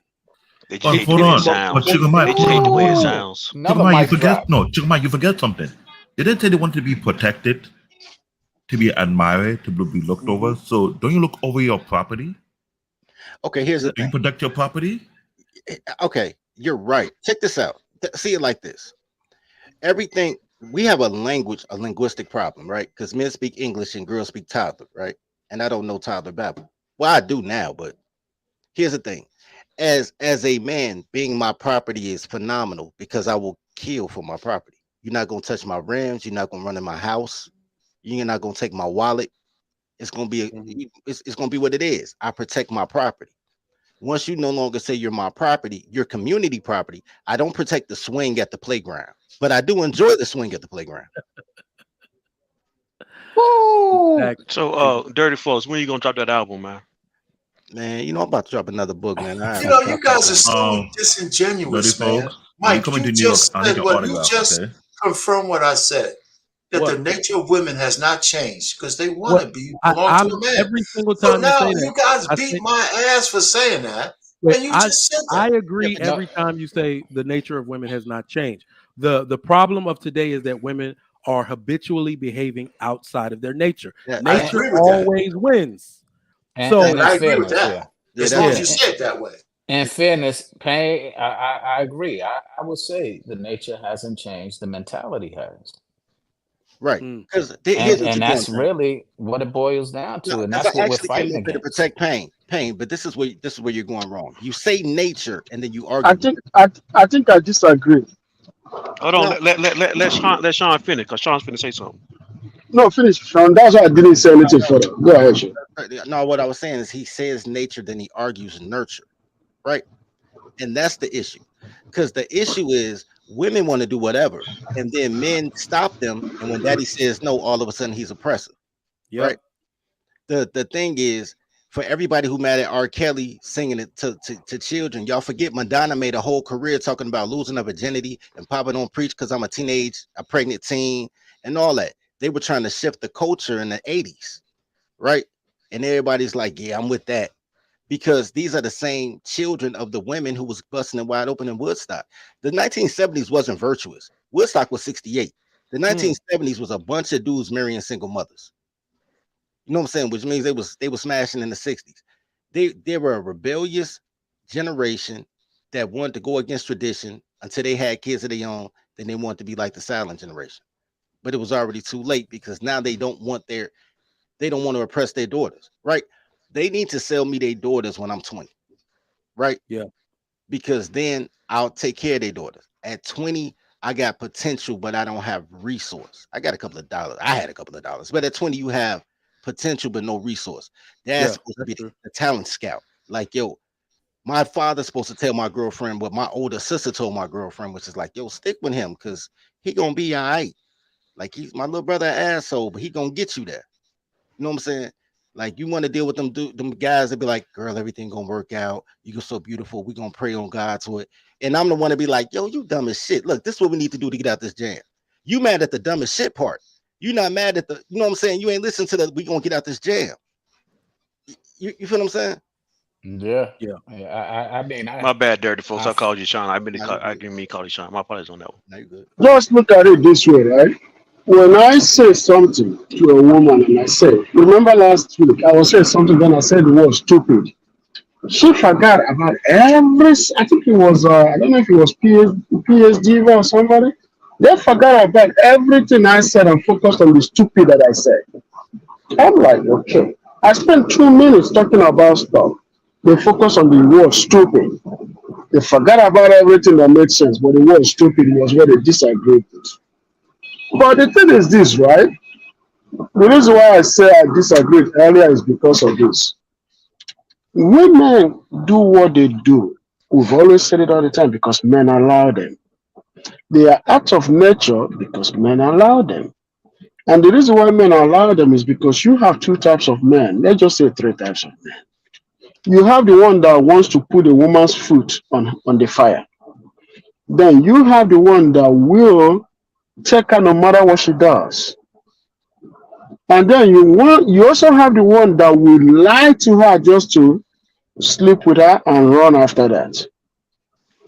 And the one that is most dangerous is the one that wants to sleep with her and run after that, because that's the one that undermines you, but doesn't give a damn about her. And when he leaves her, she say, all men ain't shit. That's the problem. Then, as a man, you train your daughter. You tell your daughter that what she's doing is not good. Guess what happens? Your wife undermines you. Woo. So, that is the problem that men face. When you try to raise your daughter right, your wife undermines you. So, how can a daughter say that my dad is a pest if the mom, somebody in the house, is not backing her up? Because if she says that her dad is a pest and her mom slaps her mouth and says, don't ever say that about your dad, she will have the utmost respect for her father. Oh, She might disagree, but she will have the utmost no, respect. but that's just an example you're using. I mean, that's just an example you're using. I agree with I mean, if you have daughters, right? The number one thing, I'm going to just leave it here because it's going anecdotal. I told them that always be responsible for your womb. Don't put that off on a man. And if you have sex with a man, understand that's because you want to. No matter what he says, no matter, man is not responsible for your womb. You are. That's what I told him. You know what? I mean, and everybody who argues with that, I don't know where you're coming from. I mean, know exactly. I mean, say what? I know exactly where you're coming from. I don't agree with you, but I know exactly where you're coming from. Yeah, but how is a man responsible for a woman's womb? What is a woman responsible for? No, a woman's No, no, no, responsible no, to no. protect. Women. Wait. You asked me a question, and you're going Yeah. to answer it Right. yourself. No, go ahead. Go ahead. Go ahead. You know, listen. A woman's it's just like a man's responsible for building his worth in society. A woman's responsible for protecting her own virtue. Yep. Men are the So same. I'm confused. I'm Men, confused. listen, I'm men. confused. I know you guys I'm don't like to confused. hear this, but men take sex from a woman any way she wants to give it. And the laws, both in the state and the local level, Mr. say Mr. Payne is if she doesn't right, want to, if she doesn't 100%. want to Yeah, give it, I agree with if she that. doesn't want to give it, is a criminal act. Wait, So anytime you have a relations with a woman, is because she said yes. Let me give you my example. I'm gonna shut up. Two people getting drunk. Two people getting drunk, a woman and a man. If they have relations and she regrets it the next day, she can go and say that guy took advantage of me, and she will win a case because she wasn't able by law to consent. And even if you were drunk, the question they will say, were you able to get an erection? If the answer is yes, you're going to jail. If I gotta So wake up let's in the just end morning it and there. 3 in the Women are morning. responsible for Ooh. their womb. Wait. And well, until men understand that, 18-year-old you're never boy. going to get past go. Wait. But go ahead. 18-year-old. You wake up with wood. So to say you can get an erection because you drunk. We Yeah, can but we you answer the missed my question? point Can we there. answer You the missed can my we answer point. You can missed we my answer the point. question can we answer the question I before y'all derail the conversation? I want to answer the question. I want to touch on two. I want to answer the question, and I want to just address the virtue scenario that we were speaking about. But I'll start with the question: Is I would like to it answer the question too. unrealistic? Is it unrealistic to expect a man to be college educated as a measure of his future success? It's not unrealistic. It's unintelligent. And if in fact you're an educated woman, it makes it even more unintelligent. Because Mm. if that's what you're measuring his success on, you're unintelligent. And unfortunately, we advocate that ignorance. Now, to the point that I was making, the last point when I was telling you men lack virtue, and it's a easy scenario. When in the 60s, 70s, when they had sex, and how you just said men will mess with anything, they married the woman if in fact she got married. She got Pregnant. pregnant. Yep. And they don't do it now. They lost virtue. Stop playing. But that wasn't the 70s. That was the 50s. But I'm I with you mean, though. I mean, So Right. let's next Well, person. Let's go. Let's not derail the conversation no, because I want to I get to want this. to just. This is the thing, and this is the cosign. Virtue is a man thing. Women had never had virtue. Chivalry is a man thing. Everything women only do what men allow. Everything about a woman is to emulate a man. When she says she's strong, she's emulating a man. Everything that she thinks makes her independent is she's getting from a man. Correct.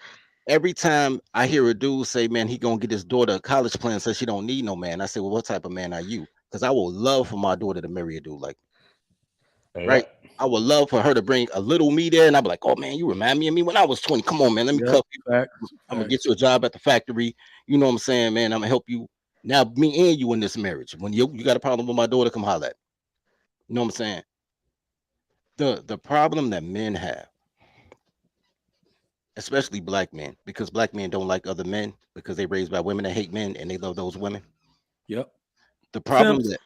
that black men have in relationships is you're in a relationship. Well, she's in a relationship with you, right? It's her and you, but it's you and 20 people. It's you, her friends, her mama, all the girls on Facebook, the courts, everybody. And you in this by yourself trying to go off love, but you're trying to receive duty. When really what she needs is oppression. What she calls oppression. Because oppression apparently is washing Structure. yourself and Hmm. whatever the case may be, keeping the kids clean. And that's what she needs. She needs to be assigned duties like your toddler, like your child. You need to clean your room. No kid wants to clean their room. Then you give them incentive like your toddler. Go clean the house, and then we can go out on Friday night. You got to treat them like a child. There's no there's no scenario in which I think that women are responsible for their bodies. I've had too much referral sex to believe that. This is a true story on various occasions. I had one girl down to her panties. I'm wrestling with her panties, like, come on, please. We full playing. I'm at it. Her phone rang. It was a homegirl or a cousin or something telling her she made it back to Southern University. And she had the phone on speaker. She was like, girl, I'm a dude that I met at Paget's last week. She was like, oh, girl, he was cute, girl. Give him some. She's like, you so? She's like, yeah, call me back. Tell me how it was. Hung up the phone. She took her own panties off. Girls do not. I've been with girls. I met 15 minutes. Her friend dating my friend. And she'd be like, go ahead, sleep with Dirty. He cool, girl. Yeah. Girls don't control their own body. You can't tell me that girls, they wake up after they get drunk and all of a sudden it's assault because all these girls are winos. They love barefoot. They love Moscato. They all winos. They don't call themselves winos. But if you change Moscato to wild turkey or something, they winos. I don't want to derail the comment. I But you will. disagree with you 100%. But let's move on. Let's move on because to absolve a woman of her own agency is absolutely ridiculous. She doesn't want her own No, agency. no. But let's go ahead and move on, man. I think I'm gonna answer the question now. Yeah, go ahead. So I'm answer the question. It is realistic to judge a man by his education, and I want every woman to do that for real. Because if that's your value to measure a man by his education, I want you to devalue that man so much that you will never be with him. So use his education or lack of education that does meet your standard. Use that against him because you're now helping that man out by him not involving himself with you. Here's the problem with that. When I'm not gangbanging, right? I do smart boy stuff, right? So when I first started writing books, people told me to do, wear a suit, be polite, quit roasting girls. I'm like, yo, this is what I do, son. It was like, no, you got to be polite because girls buy novels. That's your targeted customer base, whatever. Then all of a sudden, you get all those girls busting out. I'm a sapiosexual. I love intelligent men. Cool. And they want to go out and they be like, yo, can I suck your dick for an autograph? And I'm like, why don't you just pay me $20 for the autograph? No, they got to suck you off, right? Because they sapiosexual. And then what they do is they spend their whole time. They like you because you're smart. This is what they're telling you. And then they spend the whole time trying to prove to you that 2 + 2 is 22 because it's 2 2s. But the reason they like you is because no, it's what it is for. They were like, it's 2 2s, so it got to be 22. And I'm like, no, it's not 22. There is no scenario in which she's not going to toddle, right? Or she wants a smart kid because she thinks he doesn't have any street sense. So now she's going to try to manipulate him with common sense because she thinks he's an intellectual and he ain't never been outside. There's no scenario they're not trying to manipulate you, right? They want an intelligent thug until they find an intelligent thug. And then they say, oh my God, this is too much. I need to get my cousin. This is okay. I'm gonna land my plane on this. Because this is not a woman thing, but I really don't think women come in black. This is a black girl thing, because you're talking about black girls. Every girl goes to work and sleeps with somebody. Most girls sleep with the boss so they can get a raise, you know what I'm saying, get health insurance. Black girls got a work boo that got the same position as her. She don't even try to smash for power or authority. And when she does smash the boss, it's so she can get off unpaid hour early. There is no scenario in which she's really trying to be productive with the penis that she picks. Now, when it's a black guy, you know what I'm saying? So you have to move with oppression. You got to move in with oppression if you're trying to have quote unquote black love, which is a collective man thing. That means men have to have a code and say, yo, this is what we're doing. Because men saying, I can't follow another man, which men say a lot. They sound like a woman saying she don't need no man. But men saying they can't follow another man is saying they can't follow a code. Men saying that if you tell them what they like, that you depolicing, is saying that now we all have to have obese chicks because you want obese chicks, because we can't say the same thing the white boys say. I know y'all seen Office Jobs where the white girls walking around the parking lot every lunch break trying to keep thin because they're trying to get a man and keep a man. You can't even say, yo, I just want you to have a 1994 body. Just Dirty folks, check this out. The reason why they do that is this, right? They already devalued before they get into the game. You see what I'm saying? Most of them are already devalued. So they can only go for what they qualify for. And I will tell you why. When her mama's dusty, her grandmother didn't know better. She gonna be able to know anything? She can't know nothing. So all she knows is what she was given to. You can't give what you don't have. So what it means basically is this. When you see a woman that is black and she comes into a job and she looks at the boss and she don't want to have sex with him for promotion, but she would rather deal with the railway that is being dropped off by his girlfriend. That tells a lot about her. You see what I'm saying? Because what it tells you basically is because is that she doesn't know what she's qualified for. That's what she's qualified for. Because she never knew her qualification. So that's what she qualifies herself for. And that's what she's qualified for. Because I remember when I first got to this country, right? About 20 something years ago, right? One thing that really bothered me that first year was how girls that I was approaching looking good were going for guys that didn't even comb their hair. And these girls are so beautiful, very beautiful girls. Beautiful girls that I can't even approach while I was back home in Nigeria because they just look damn beautiful. I wouldn't even bother myself to approach them. But over here, they were going for the worst of the worst. Guys that came from crackhead families. Damn, not crackheads. Not 20 years ago. What he's saying is right. 20 years ago, yeah. I mean, Yeah. because no. But even today is not even exceptional because you'd be surprised that even today is worse. They're not dealing with crackheads anymore. They're dealing with men with 6 kids. I don't know. Sometimes 20 years ago was Kids, different. makeup, Sometimes. No. insecurity. They did 20 years ago. Beautiful women weren't approached by men because men are afraid of women, right? Hmm? So 20 years ago, I could have 10 dimes and they'll all be like, yeah, I'm just thank you for talking to me. Like, man, you seem cool. Since 2010, like really social media, the dudes that scared to are still scared to approach girls face to face. They'll inbox them. So now these girls getting the attention they're looking for. 20 years ago, they got no attention. They thought it was something wrong with them, but really it was something wrong with guys. Guys was just scared to talk to beautiful women. You know what I'm saying? Now they know ain't nothing wrong with them, and now they leveraging it all the way Hmm. wrong, all the way wrong. But that's It's a Wow. mess. It's a mess. It's a mess. But I gotta tell you, yes, women. Like Penn was saying, number one thing a woman has to protect is her womb.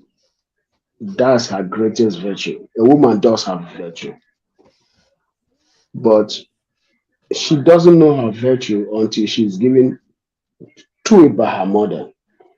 Her mother has to give her her virtue, and then her father has to tell her the quality of her virtue. Then she goes with it. That is why you see girls that their mom wasn't there when they were going. We said that I didn't know what to do. When she saw that blood for the first time, she was confused. But her mom could have protected her, but she wasn't alive, so she didn't know what to do. But her dad would then take over and then start telling her, you I'm see, confused. you I've been no, wanting to what ask this I, question. I'm confused. I've asked this well, question, y'all, but y'all keep asking. So I'm answering this question.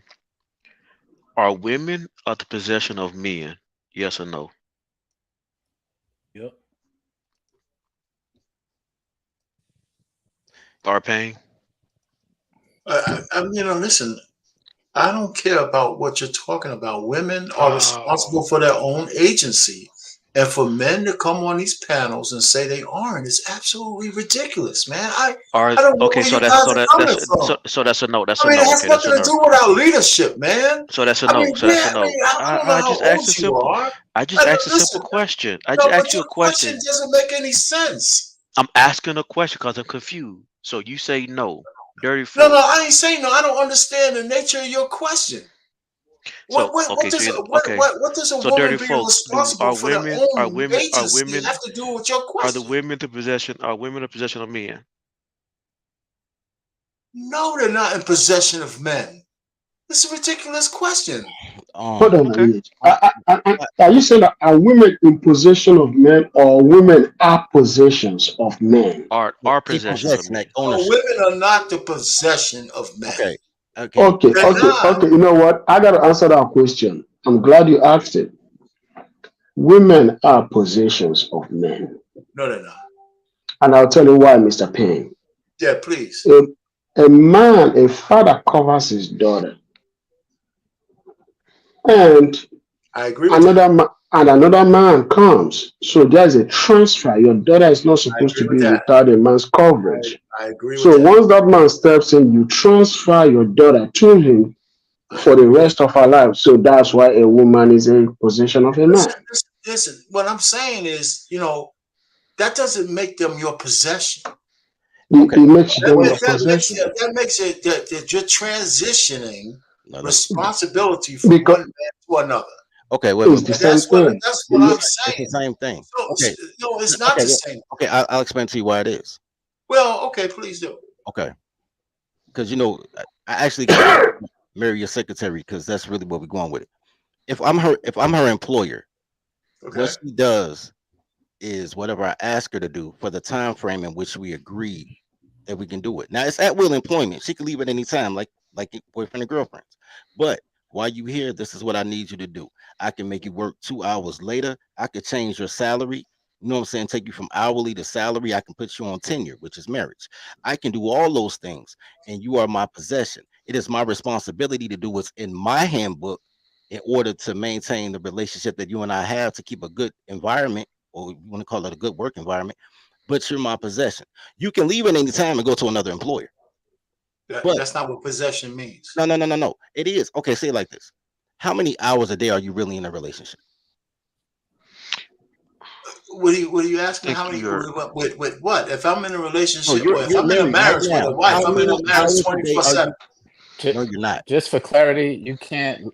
Possession doesn't leave. You give it away. So I don't Right. know what you're referring to there. You can't. yeah, you Possession can't you doesn't leave you. correct. That's what I was trying to I I mean, was trying to listen. I hear these talking points. It No, no, no, sounds really, really good to say no, no, women no, no. are. I'm asking you a question. We No, go no, ahead. for real pain. How many hours a day are you actively being a husband? You gotta sleep. 24 You gotta hours go a to day. work. No, no, no. You 24 gotta hours a sleep. day. 24 hours a day. You're a 24 husband. 2 hours. hours a day. No sleep. No. You asked me a question. I'm answering. You might not agree with it, but I'm married and I'm a husband 24 hours a day. Tell me what time when I'm not when I'm sleeping. The work scenario is not a great example, but I get where you're trying to go with it, but it's not a great example what you're trying to do. So, but you're trying to explain transferring from what you want to be able to transfer from the father to a husband is the word you want to go to. It's kind of hard to do that scenario in a work relationship because work relationship is work is it's at will work. You can leave when you get ready to want to leave. So that's why I say it's gonna be hard to make that one work. But the point you are right. It is transition from a father to a husband. I agree with that. Yeah. So Oh, And therefore, often. so therefore, if a woman is a man's possession, therefore, I think why I struggle with you are pain. I'm not saying you're wrong or right. I just think we just differ. I think you are wrong, but I think because of difference of opinion, what authority comes from, what authority comes from, what authority, I what think you're right. authority comes, what authority comes from. Because I think that I'm in control of her body from her head to her toes. So authority means possession. Yes. Yeah, yeah. Oh, okay. In a sense, it and, does. and well, If you here, Hold guys see here, it on, that hold way, on, then I'm hold not on, going to hold on. argue. Can I speak on this? Because I close my eye and look into the comment, look into the argument, and I'm trying to see where it falls. Now, what John about was referring to is the technicality of the scripture. Because, for example, I'm a father. When you during the wedding, when they ask you who will they hand them out, the father supposed to be the one that he offer his daughter to her future husband. That is a transfer of property because Hmm. until then, my daughter is under my protection. She's under my authority. She's under my domain, which means she is considered my property. I agree When it with all comes of for that, that, but when it you comes said to the the hand property of part. marriage, which is a biblical aspect of saying you're transferring the ownership over to. With me, you will be held responsible for her well-being. You have to protect her well-being. You got to be providing for her well-being. That being said, that is like a ownership transfer from one man to another. Correct. The only problem with the technicality behind it is that I hate to say it, I'm gonna be extra juicy blunt. Modern You women are what? too. Oh, okay. I thought it would be extra juicy blunt. Modern women do not comprehend the significance behind it because they're too stupid to humble their Oh shit. retarded ego because certain word that's in the scripture, they got a problem to understand it. They get too triggered to the point where you gotta ask them, do you practice sixth grade English class? Because it seems to me you don't comprehend what the definition of words. Hey, can I ask you a question, CBN? Though, John the Go ahead. Baptist. CBN, can I ask Go you a ahead. question? And John the Baptist, is the word "a woman is a man's possession" anywhere in the good book? Can I say this? This is I'm sorry to interrupt, but Go ahead. this is what happens. We get so caught up on semantics instead of context. And if you were in another country where they didn't speak the language, you wouldn't be so caught up on the semantics of the I'm not word. caught up on You the would, and I'm semantics. not talking to you. I'm not talking to you. I'm saying in Okay. general, we Okay, wouldn't go be ahead. so caught up on a word. We will be more interested in communicating and understanding context of what the person is saying. And we need to apply that in our everyday conversation, That's because why we we sit should there use and the we right argue word. over. No, we don't. We need to understand yes, the we do. context. No, you got to No. understand the context is what that All right, person let me means. take a Because if break. you was somewhere else, you would want to I hear where you're coming embrace the from. Let me I don't take a break disagree, and, but and I read think let me use the let me right take a word. break and read the super chats from our sponsor of the show. Gina 789 $5. I know few men in their early 50s seeking to get married, but it's too late for them. Why is it too late for them? Please elaborate. Gina again. This one guy who I was trying to get serious with then came back and said, "Let's get together." Do you believe in marriage? I'm married, so obviously I do believe in marriage. Pretty much everybody in my entire family is married. I believe that's the only institution in which children should be raised. But if you don't have any children and you just want to fuck until your shit's blown out, then, do what you do. But no, I do believe I can't really make a case for men to get married in America today without children being involved, but that's the only exception. Right. I do think honestly women need to be married. I don't think any woman considers 50 years of age by herself in the house. Now you have whole pages on Instagram dedicated to women whining, saying I don't want to be an independent woman no more. I just came across that the other day. So hey, vet that guy, Gina. If vet him a little bit. Yeah, I was about to say, you've heard me say it, y'all. Ladies, your future husband is in your past. Y'all keep trying to date and get to know men you don't know well. That's why y'all relationship keep failing. The dudes that you knew from back around the way that your mama liked and your daddy liked, yeah, you should have got with him. If he's available or he's divorced, get with his ass. All right. Yeah, So that's right. just talk to him. This is what I'm going to say. This is what I'm going to say. If I use the word submission, You don't believe in marriage. if I use the word submission, right, and say it in my language, people are going to agree with me. Yes. But if I say it in English, everybody freaks out. But it's still the same word. You know what's so crazy about that? People submit every day. I got to pull up if I hear every day. siren. Every You know day. what I'm saying? My dad said the dumbest thing imaginable. Out of respect, I just let it go. You know what I'm saying? You submit to your employer. You submit to everybody, right? There's nothing wrong with submission when you believe in order and structure. That's part of the hierarchy. These chicks don't believe in hierarchy. I agree with that. Once you hear a girl say, "My kids come first," if the man is the head, the woman the body, the kids the foot. Once you say the kids go first, the feet is at the head, which means that you eating dirt because you at the bottom. Because she's not gonna not be the body. So everything that they say is dumb. I don't listen to them with clothes on. That's my job to get their clothes off so we can have a better understanding. I understand body language. You know what I'm saying? Nothing they say makes sense. Nothing.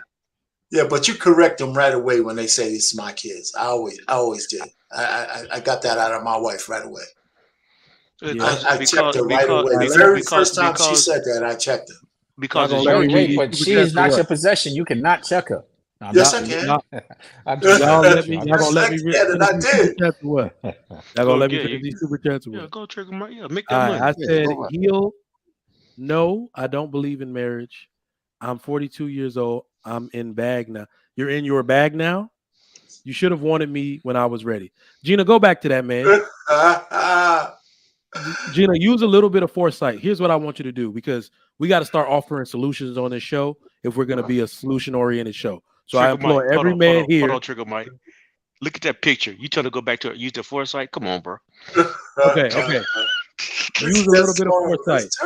Go line up a bunch of 50-year-old and 55 and 60-year-old women, because that's where you'll be in 15 years, that are single.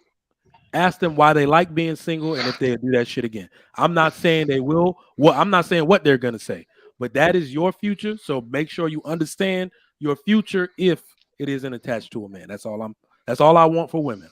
Understand your future. And if you accept that, then more power to you. Harrison Davis, $2. They want to know how it feels to stick the tip in. They damn sure do. I'm telling you. It's penis envy, man. They envy us. And the worst part about it, ladies, and this is real spit right here. You can't handle life as a man. That's not what being a man is about. You have no idea the rejection, the trials that we go through to even get to that point. Forget women.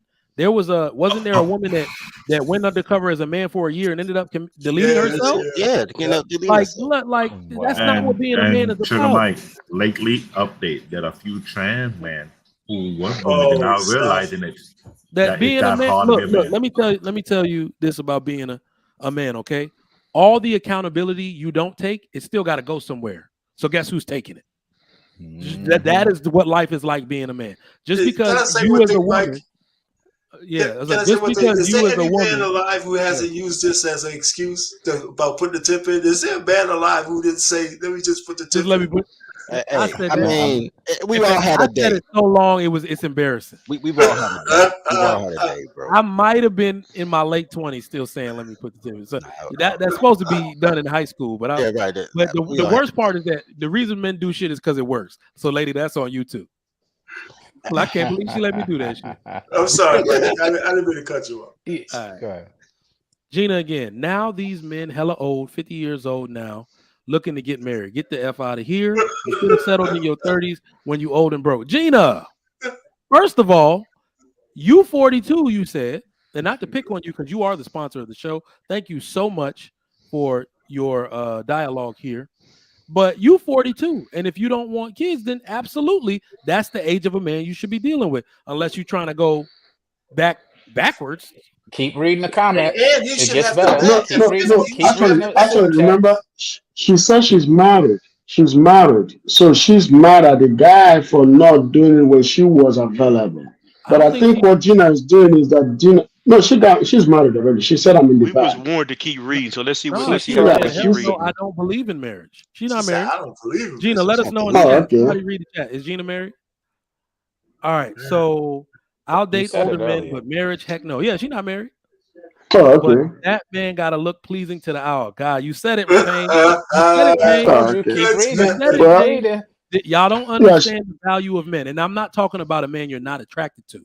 But I mean, when we let y'all have your preference, you start accessorizing a freaking doll, and you can't have a man unless he looks like that exact archetype of a doll. That is not the value. Go ahead.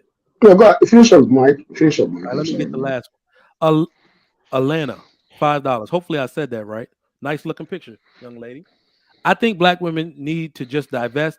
Black men go overseas already. So here's the thing, Alana. This is why that's really bad advice. There is nowhere for the modern black woman to divest to, and I think many of them are now realizing it.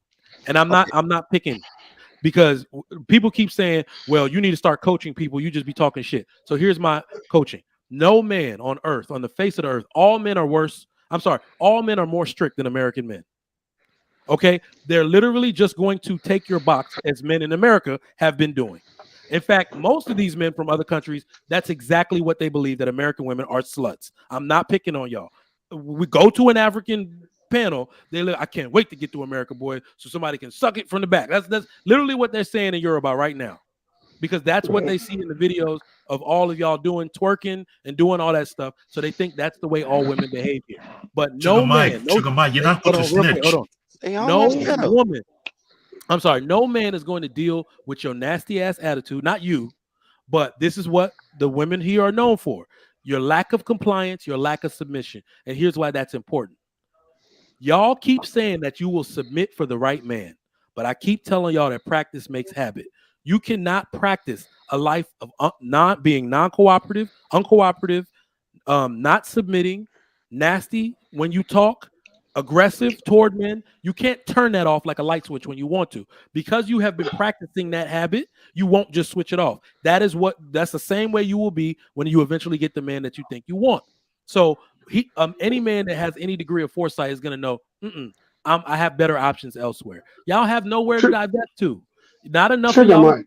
Now, Alana, you look pretty good in this picture. And if this is not a catfish, then if this is your hair and the way it looks, you can divest to a man of another culture if you have the right attitude and mindset. But the average black women don't look like you. Here's the craziest part, though. Here's the craziest part about the divesting thing. Number one, black women have always wanted to divest. Everything about marriage is based on black women trying to get away from black men. I don't know why y'all think it's 60 years old. The reason we have marriage licenses is because old slaves wanted to divest, and now you have Loving versus Virginia because black women wanted to divest. There's a history of that. Here's my problem with the divesting crowd, the black women. Y'all move lateral. All y'all move was crayon. You don't want Jamal in accounting, but you want Brad in accounting. Both of them got them accounting. There's no upgrade in your divesting. Yeah. You just don't respect black men. Never mind. Let me tell you something. Sugar Mike, you should not snitch. You should let them learn the hard way. Number one. Number two, I hate to add on to this, but there have been a few black YouTubers who went and documented their event outside the US and found out the hard way that it's not what you think it is. And here's the reason why. When you leave this country, which is a Westernization ideology, and go to another area that doesn't follow your ideology, you are stuck in a very serious way because, for one, you don't have to be African. It could be any other ethnic group. They're not going to tolerate you one way or the other. Don't let it be known. CBN. You get on my program, or you keep the pushing. No, I'm just telling the truth. I'm not. You're not telling. No. You're telling the truth, but you're telling man truth. We're talking about toddlers. Listen, women go out the country because now you're talking passport sis. Passport sisters go out the country to buy weenie like they say men buy peenie. So it's not like they're going out there to get an African prince. They're going out there to pay a commoner to bang them out. She could have got banged out at the crib. So that's that masculine trait thing, though, right? They want to go out the country and do what they think men do. So that is a different conversation than Divesta because she's just a trick baby. And shout out to envy.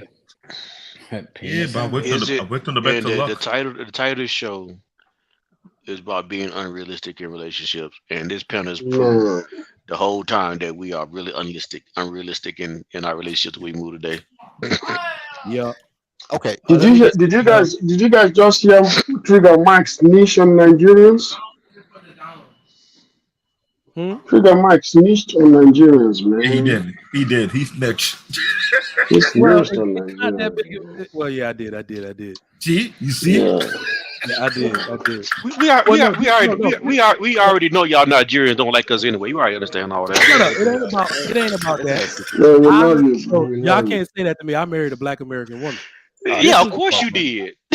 I did too. Hold on. My ultimate thing, my wife though. is Trinidadian. When I realized that I only had a thing for black American women, and for some reason at the time I was being really defiant because my dad was like, "Boy, you got 2 years, or your wife gonna be sitting at your front doorstep. He's gonna pick my wife for me." So I was like, "God damn, you too." And the bad part is that it's so hard for me to find. It was so hard for me to find a black woman with the right mindset that I know that if that was if that was 10 years ago. Now, yeah, I'm 36. 10 years ago, you damn sure ain't gonna it's extremely hard to find one now. So I'm telling people, like, you talking about divesting, no man putting up with that shit except black men were raised by black women, which is the only reason they put up with it now. Ain't no other man putting up with that shit. They don't understand. I'm surprised, man. I didn't know Chicken Mike got threatened by his parents. I got threatened too for almost a Y'all decade. think that throughout my attitude and shit 20s. is cute? Y'all think that independent, like calling yourself, you think that shit is cute? It's not cute. And you know what? This is so crazy. My homegirl called me one day, right?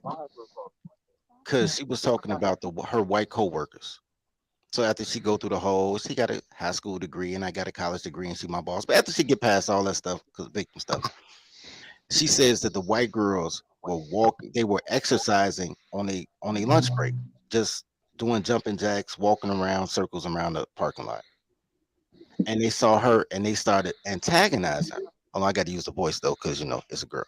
So it was like, Hey, sister, we out here trying to work out so we can get husbands. We not as strong as independent as black women, but we actually got to go out here and have an effort to find a man. I wish I was like you. I wish I could raise my kid by myself, but it's just too hard for me. I know that you girls are strong, though. I wish we could be more like you. and my girl was very offended. You know what I'm saying? Because she saw the backhanded slight for what it was. Yeah. And she's mad at me. I said, but is she wrong? You know what I'm saying? Now my girl was married. It was my sorority sister. She was married and she did have a baby. Now whether the baby and the husband matched, that's a different story. But technically she was able to tell the white girls like, I got a husband, but it's nobody likes black women. Black women don't even like black women. They have this is what black women do. They toddlers, right? They got an imaginary friend.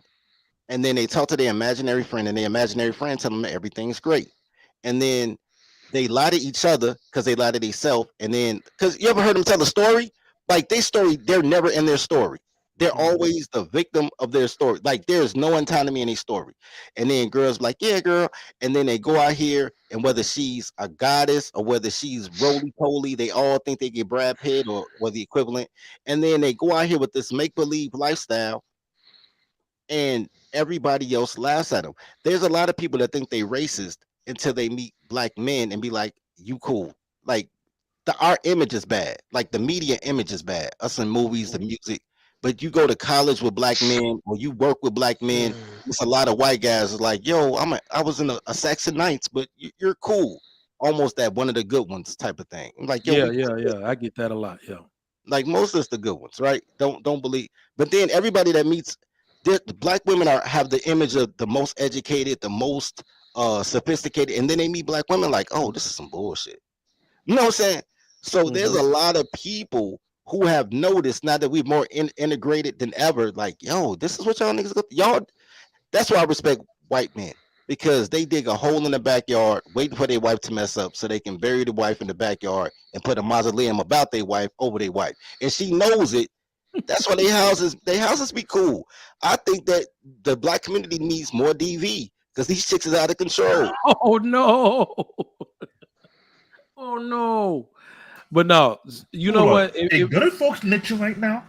To split the difference on DV, goddamn dirty folks. What we need is more men that just not playing. And the worst part is that it's a reverse Jedi mind trick. These men don't even know what they don't know because their mothers raised them. And I think what right now, like YouTube and these spaces serve as is them decoding, them unplugging themselves from the matrix. Because time and time again, people will come up here and be like, man, I ain't really know. I ain't gonna lie. I ain't know dudes were supposed to be doing stuff till I came up here and heard y'all talking. Right? They didn't realize black men had this much hubris, and that all black men aren't the property of their mothers, and they can actually say no to their mother. Like they don't know. So Trigger Mike, how do we fix that? Do we do a Umar Johnson suggestion?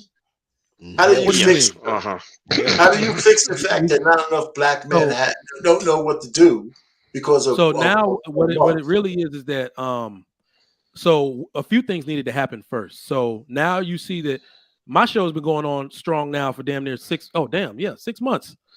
What the like 5 months. 5 months. My show been going on like 5-6 months. Okay. And I ain't been canceled yet. So cancel culture had to leave. It's starting to become normal to even say the word black women. You know, YouTube maybe a year ago would have shut this show down already. I said it too many times. Yeah, Facebook did too. So you see what I'm saying? So now this first thing had to happen, and more men need to stop being afraid to go against the grain. What the craziest part is that I started talking to my barber and I showed him this show. This dude he had to be, you know, he's very reserved and all that. I didn't know, but it's not him specifically. When you start talking to men about these type of topics, all of their feelings like all of their thoughts come out. Every thought they have ever had about their mother, divorce, or their parents not being together, all of it comes out. So now we're creating the space for them to say what they really mean, understand that you can correct it, understand that you being an authoritative figure in your home is not abuse, it's not oppression, it's literally just being a man. Masculinity is not toxic. They need to hear us say all this. So that's how we fix it. It's going to take time, but we're unplugging them. Yeah.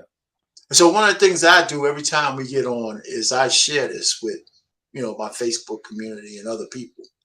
So I'm going to be on this is what we're going to be talking about today. So I share it out there. I don't know how many people show up, but I think that's anybody who's regular on this panel. I mean, that's just a suggestion. Make sure you share this before the show starts and tell people to come on up and have a discussion.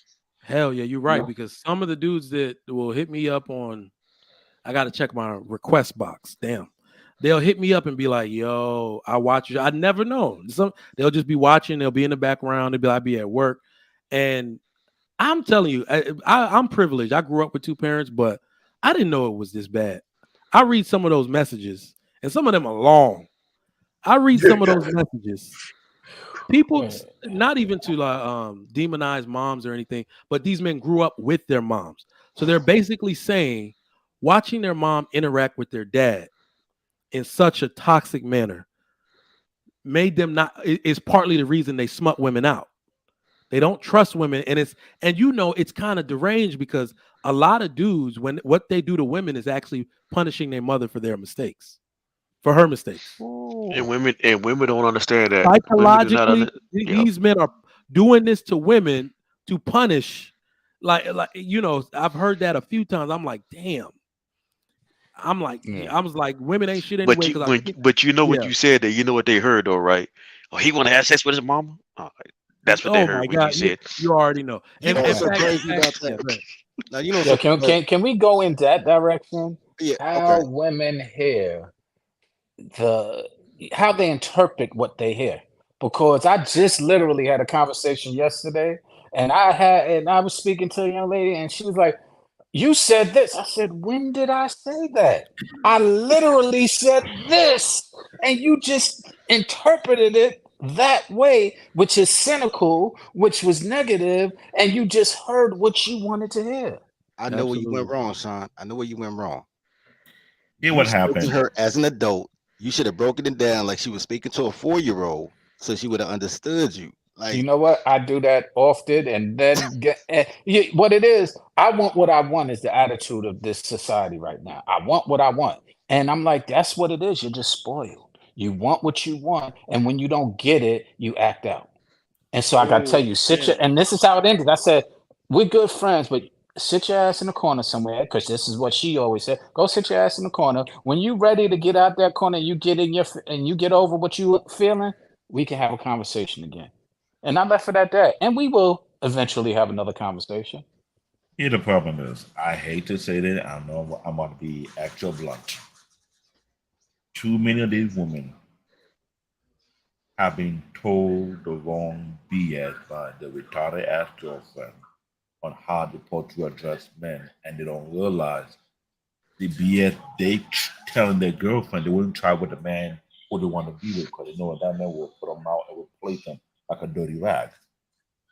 When you mentioned that, I did watch my mom disrespect my father several times. All it does, I hate to say it, and it's the honest truth. Long before I met my wife, I had lost complete respect to women. I never admired them. And I could never trust them with a 10-foot pole. I had what I call a one-strike contract. The moment you're trying to play a mind game, it's deuces. Deuces. I was quick to cut off girls, women, quicker than you can think. I did not want to waste my time with no retarded ass, immature woman who is stuck in a child mindset. And when they tried to argue me, Hear what my cousin said about me. I'm too dang with my word. I tell you, you mess with me, I'll destroy your self-esteem. And I enjoy doing it. I'm that one dude that no one can even try to argue with. You try that with me, I'm gonna look you dead in the face. You wanna go down that route? Make sure you have a psychiatrist ready for you. When I'm done with you have to fix you back up again. Man, look, I'm not gonna make this a black woman bash thing. I mean, my mama black, and I knew at 15 I would never date a woman like my mother. That's my dad's girlfriend. I got to choose my own. God bless him. This is, but I will say this about black women, as far as the disrespect goes. I used to be heated, and I was like what you're saying, CBN, but I thought it was a woman thing. Before I knew women didn't come in black, I thought it was a woman thing. What changed my demeanor was traveling around this nation. I wasn't even passport broing. I was interstate broing. You know what I'm saying? Going, you know what I'm saying? Indiana, Iowa, South Dakota, Texas, Georgia. I'm just traveling this beautiful. I ain't got no kids. I'm just traveling this whole nation. I had a couple of dollars. If I like the place, I get a little temporary job because, you know, they had little temp agencies. I would work at a temp agency, living a, you know what I'm saying, one of those little, like, you know, homestead studio, you know, and I just make an extended vacation all around this nation. See the whole, my 20s. That was my whole 20s.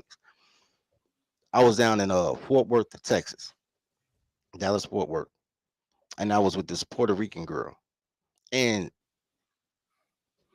she was saying some stuff that it was just grating at me. Like, it didn't make sense. And I gave her the look. You know, the look that you give your children to make your kids sit down.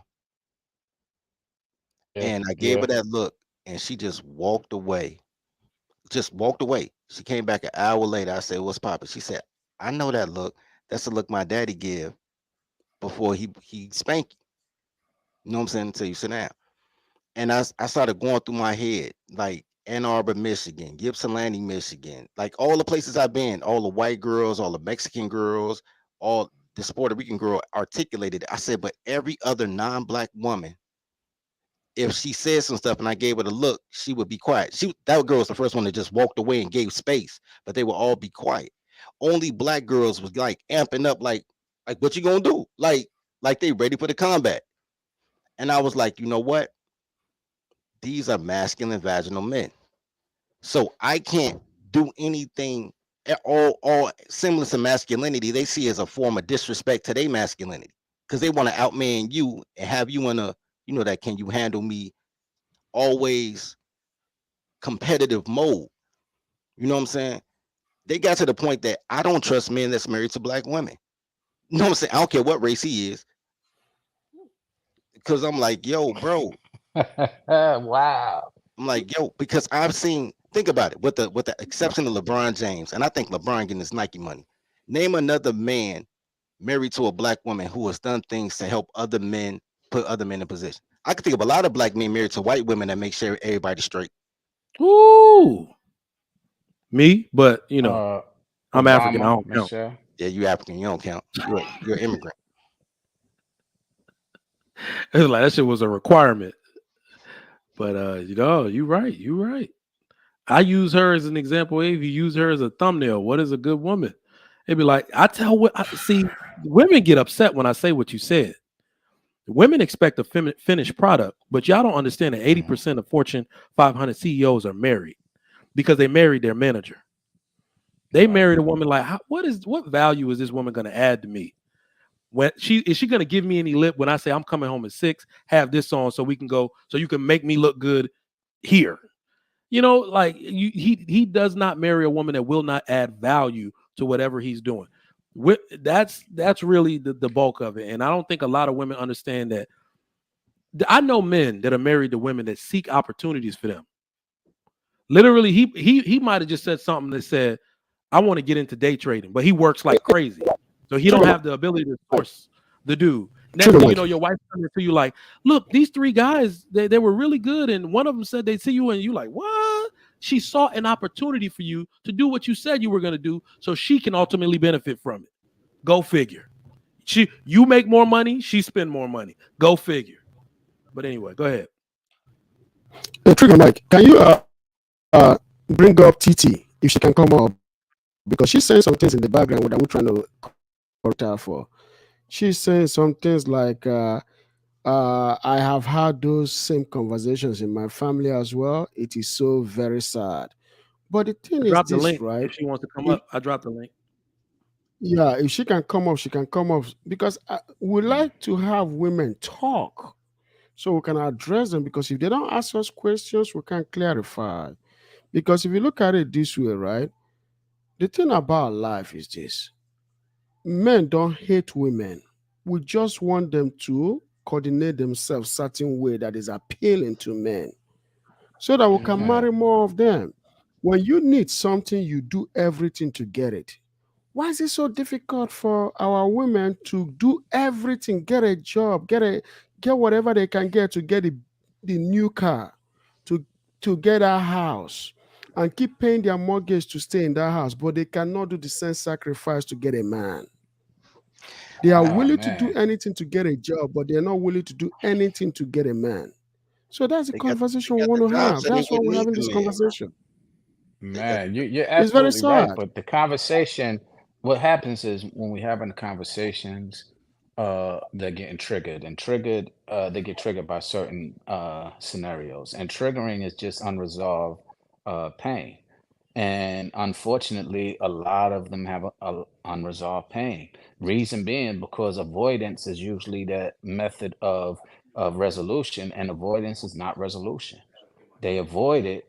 They go ahead and try and hide it, sweep it under the rug, and never deal with it. And then when it resurfaces or it surfaces somewhere, they're triggered and they're defending. And they're not listening once they're defending. They're just fighting. They're like they're in the corner.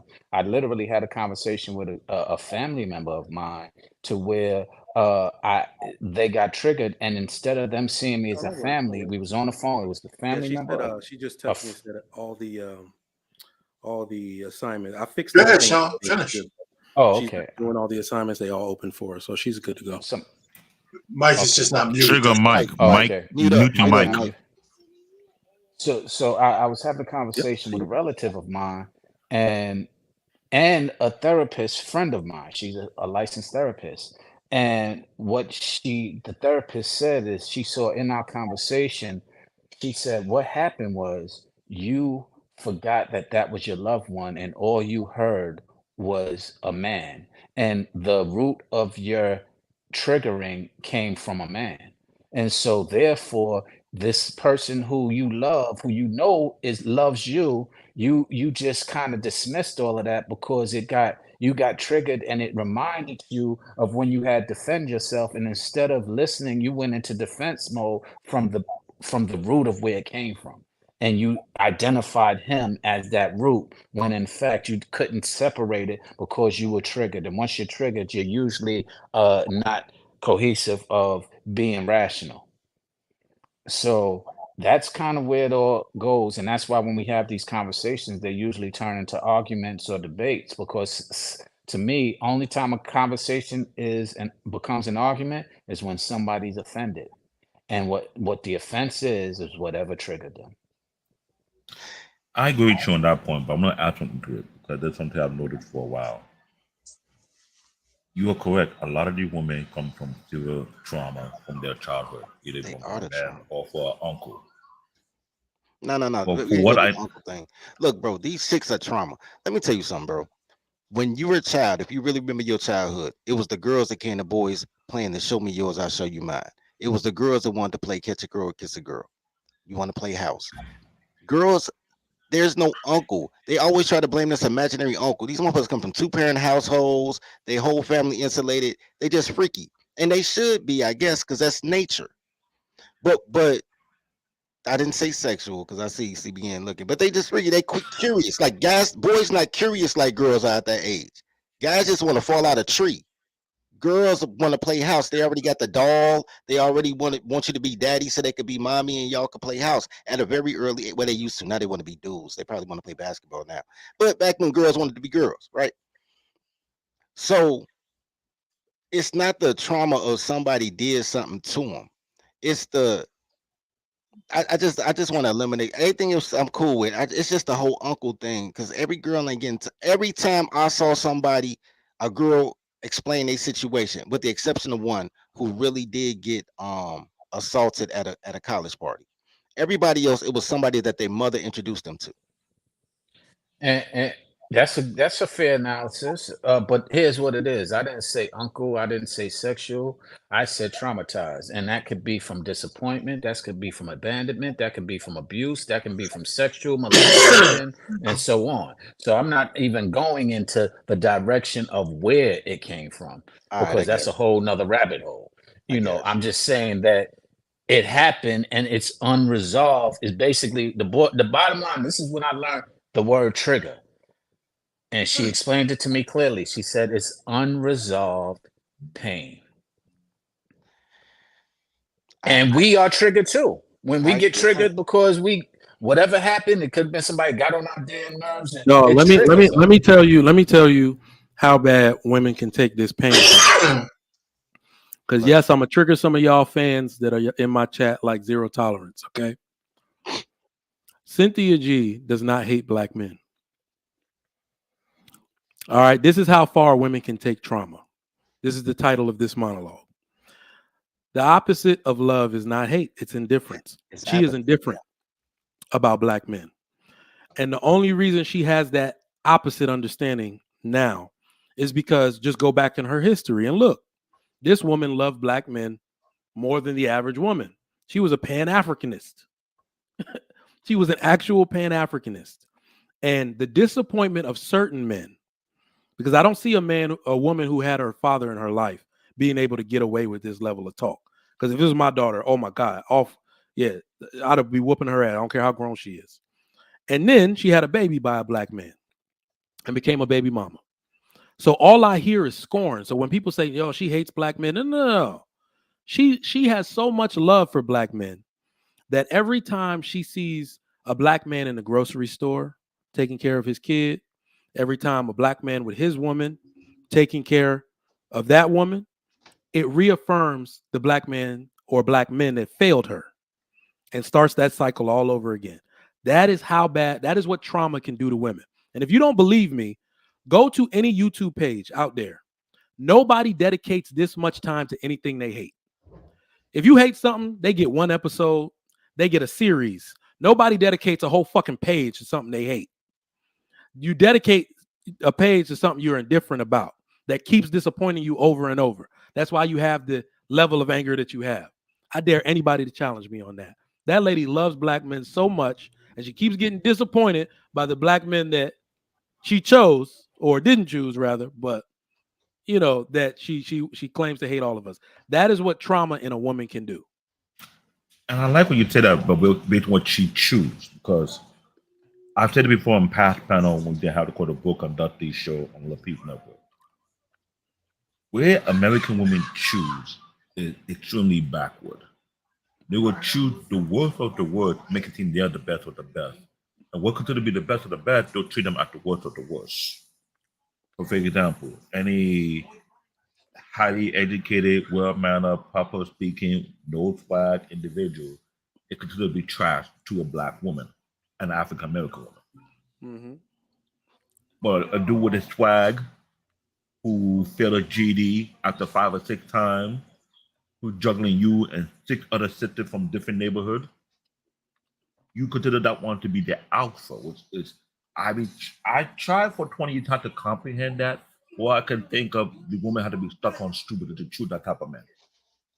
And later on, when that dude do her dirty, all men are trash. No, don't say all men are trash, because the particular sector of educated men that you overlook, you put them on the friend door, you put them on the bench, and you wanted to be the next boy Watkins to pick up your dumb behind after you don't have like 4 or 5 or 6 kids already. Have we fixed the unrealistic relationship problem today? That's Have we gotten closer to do that's that? the unrealistic version. They Uh, want the good, educated brother to clean up the retarded mess that they created for the dumbass Oh, did. yeah, but let me get in on this. I think I got a good analogy for it. The problem with modern women today, especially our women in this community, they want the corner boy to behave like the Connect. You love the appeal of the corner boy. You love the fact that he spends half of the money he makes on that Scat Pack charger. You like the clothes that he wears, and you're fully willing to participate with him. You're fully willing to cook him dinner while he sits on the PS5. and he goes to work. But you signed up for that. You love the appeal. You love that he buys sections at the club. You love that. Then one day, you actually get to meet the connect. You realize that this man is well put together. And the corner boy answers to him. He works for him. You see the woman that he has, and you were fully fine being with the corner boy all your life, but you realize your aspiration should have been a little bit higher. Then you start getting mad at the corner boy because he never actually had aspirations to be the connect. If you are a woman that puts yourself together in a certain way, you need to ask yourself, why are you so attracted to corner boys? I'm just saying. Unfortunately, we don't have any women here Mic drop. saying this. And also, it's unfortunate that usually what triggers them is a man, so they won't receive it from a man. They will receive it from another woman, but they will not receive the same words you just said from you without it re-triggering them and without them having to go ahead and try and defend themselves for no apparent reason. Can I ask you a question? Legitimate question based on what you just said. So is it logical to believe at that point that they, I don't want to use the word hate, but they disrespect men? Absolutely. Well, I wholeheartedly think that in our community, women disrespect black women, or women of color disrespect us black men and men of color often and regularly. But to this point, in fairness, rather, a lot of times they haven't defined what respect is the same way they haven't defined what a good man is.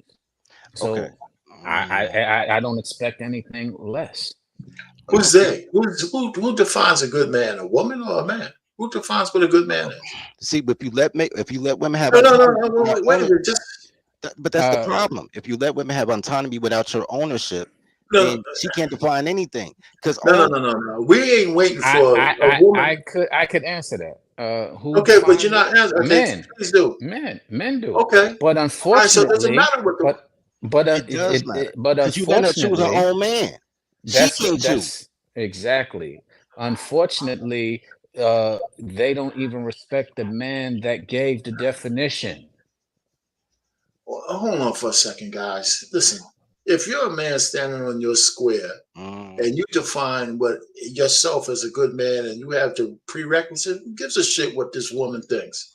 You find a can't, woman because who you can the one that said respect you you. got a You daughter. find a woman who respects you. That's No, it. That You keep looking until you find a woman who can respect you who you contradict yourself. and are. let I hear what you're saying, but this is the reason. And to your point, that you was about to say, Dirty, is that who gives a fuck? I do, because ultimately it will reflect and affect me and my community and my family structure.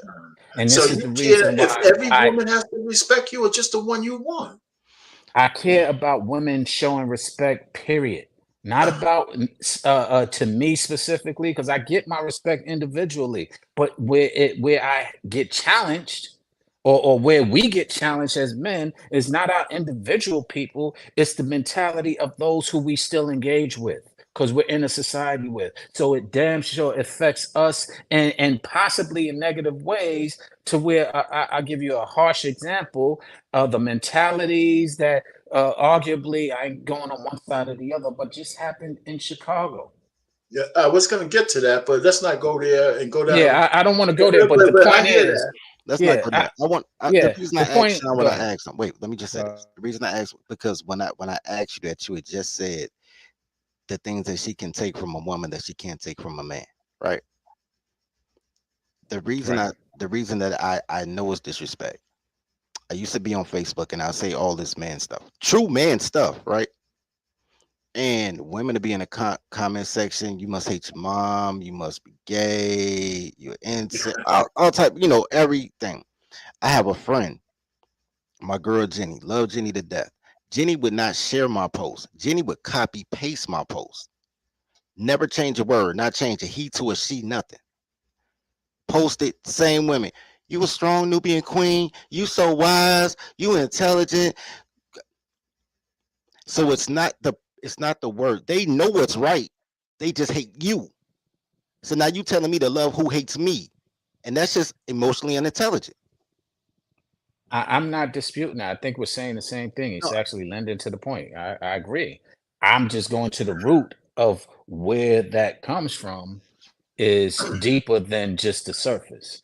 And I don't want to dig into the root further, but that's Right, really what it boils down to. I had to learn it through that example that I just gave with my right. relative.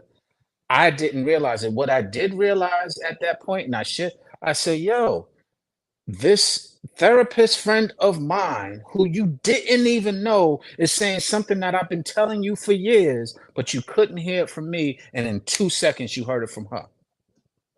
Yeah, but that happens a lot, right? It's called edification. Sometimes you have to have somebody else edify what you say for the person you're talking to get it. That's why if I have a buddy or you have a buddy, and we're not just talking men and women, this goes for a lot of stuff. You have somebody that you're trying to tell something to, but you have somebody who respects you, and you could use that person to edify you to somebody else, right? So, for example, if I have a son or a daughter, and I told her a whole bunch of stuff, but my brother or somebody else came in and said it, since it wasn't coming from me, they get a whole new understanding because they heard it already. And so that's called edification. When somebody comes in, hey, listen, your father's a great guy, right? So if you're talking to a guy's talking to your kid, hey, your father's a great guy, man. I really respect that kid. Or I really respect that man. Or I really respect that woman. The kid hears something because somebody else edifies you, right? So we don't have to save the community. We just have to save the people we need to save. And the rest of them can just put their asses on the shelf. I mean, that's how I look at it. We just need to get to a critical mass and build a new community because there's people we got to leave behind. And every time we keep talking about these things in these spaces, both men and women, everybody ain't coming with us. I agree with you. Everybody's not coming with us. So we're sitting down here trying to make everybody correct, and some of them don't want to be corrected. They Okay. just don't want to be. So I'm just saying, I think we're And wasting Ping, time. to your point, this is the reason why I understand what you're saying, but I push back on it. It's because Okay. I felt the same way. And what I realized on that relative scenario that I keep bringing up is that it wasn't that they didn't want it. It was that they didn't even recognize it because they again avoided the pain that triggered it in the first place. They buried it. They didn't even realize that it existed within them. They didn't realize how cynical they was. They didn't realize how Okay. pessimistic they was. But when they heard it, they started to change. So I'm not here to sit there and say, no, it don't matter because it was proven to me that it did matter. It just they didn't receive it. Once they received it, they started changing. And they are listening differently. Now they are Well, I agree. practicing differently. Now they are doing, but I would have gave up on them had I had the same mentality you just said. Yeah, but that's fine. But somebody else got to them for you. No, it wasn't they got to them for me. No, They not got to before them. you. For you. Somebody else repeated what you said and they heard it. Sometimes people need to hear things from different people Now to make correct. I agree with you. So I that's don't why use I'm the not word against what edify. you're Right. saying. I don't use the Okay, word edify. Sean, let me give you the example. Mhm. If you're moving in a forward direction, right, and you got your stuff together, and you've defined what your purpose is, and you're a good person, you're moving in a forward direction. Some people will get caught up in your wake, and some people won't. But as long as you keep moving in that direction, the more people, it's like a snowball going down the hill. The more people follow you, then all of a sudden somebody else will say, well, where's this guy going? Maybe I can get on a train. And so I'm just saying we just need to move forward as opposed to keep going back and worrying about the community and all this shit because it's not going to get us nowhere. I mean, there's women who absolutely will never hear what men have to say. They just won't. And I think we keep banging up against the wall, telling them what they ain't doing and shit, man. Hell with these women, man. We find some women who want to get down. That's pretty true. That's pretty true. I agree. I agree. Because what I will tell you is a part of one of the reasons I did like the way one of my OGs put it. He's like, no, you do have to talk for a little while, only because you do have a duty. You got like a fiduciary responsibility as a man to let them know you weren't down with the shit they were doing. Then you can move the hell on. Right. Be like, I'm going to stage my protest to let you know I don't agree with the way women are carrying themselves. But the good thing and what is really reflected in society in general is that men have already judged. We don't, these men are not marrying them in mass. They use them for their bodies. These women allow it. They go on about their merry way. They get used once, twice, all the way up to 30 to 50 times. They haven't learned their lesson. So the men that aren't looking for anything substantial gonna keep on using them and taking all their value and virtue from them, which is of course bad on them. But like we said, I know men who take care of their children. I don't. I know a bunch of them. I can name 1,000 of them for you. But why is it that women who claim to be well put together always know where to find the men who ain't shit? Why do y'all always know where these dudes at? Because I don't. But I gotta end the show, y'all. Okay. So thank Good y'all show, for Mike. coming up. We went long today, but let me read this super chat from my man Charles Keys. Stop it. B dubs are always right. Go, got to go. My plane is boarding for Santo Domingo now. That's what I'm talking about, man. I told my wife this, she didn't really like it. She was upset, but it's only because she has sisters and she wants them to get married. And she is upset because I said this ethnic switch that's happening now needs to happen because the traditional American people that are here, men and women, many of us do not have the values and principles to uphold the standards by which this country and every country is based upon. Family. Okay? Family. Y'all act like it's an antiquated thing. But if you're gonna birth children, they need to be raised within family, the village, the community structure. So if we have women now who don't even know the value of men, meaning men are expendable creatures that they can just do with or without, then that's fine. Let those women be that way. They will ultimately be alone. They will either learn or not learn or deflect from learning their eventual mistakes. Bring in the women that want to listen. Bring in the women that know a man's value, that want to create a family with you, because that's what this is based upon. Every man who has done the work is entitled to his own legacy. Understand that legacy does not only involve your children, it involves a woman. If you get a woman with unrealistic expectations in the beginning, she will levy those unrealistic expectations against you in the relationship. She will get whatever she wants from you, realize she's not happy anymore, and leave. Do not marry a woman like that. Don't even date or bang a woman like that because you might end up being tied to her through childbirth. That's all I got for y'all today, man. Thank y'all so much for y'all support. This was a dope episode as always. Your boy Trigger Mike, I'm out. Thank y'all for the super chats and everything. See y'all.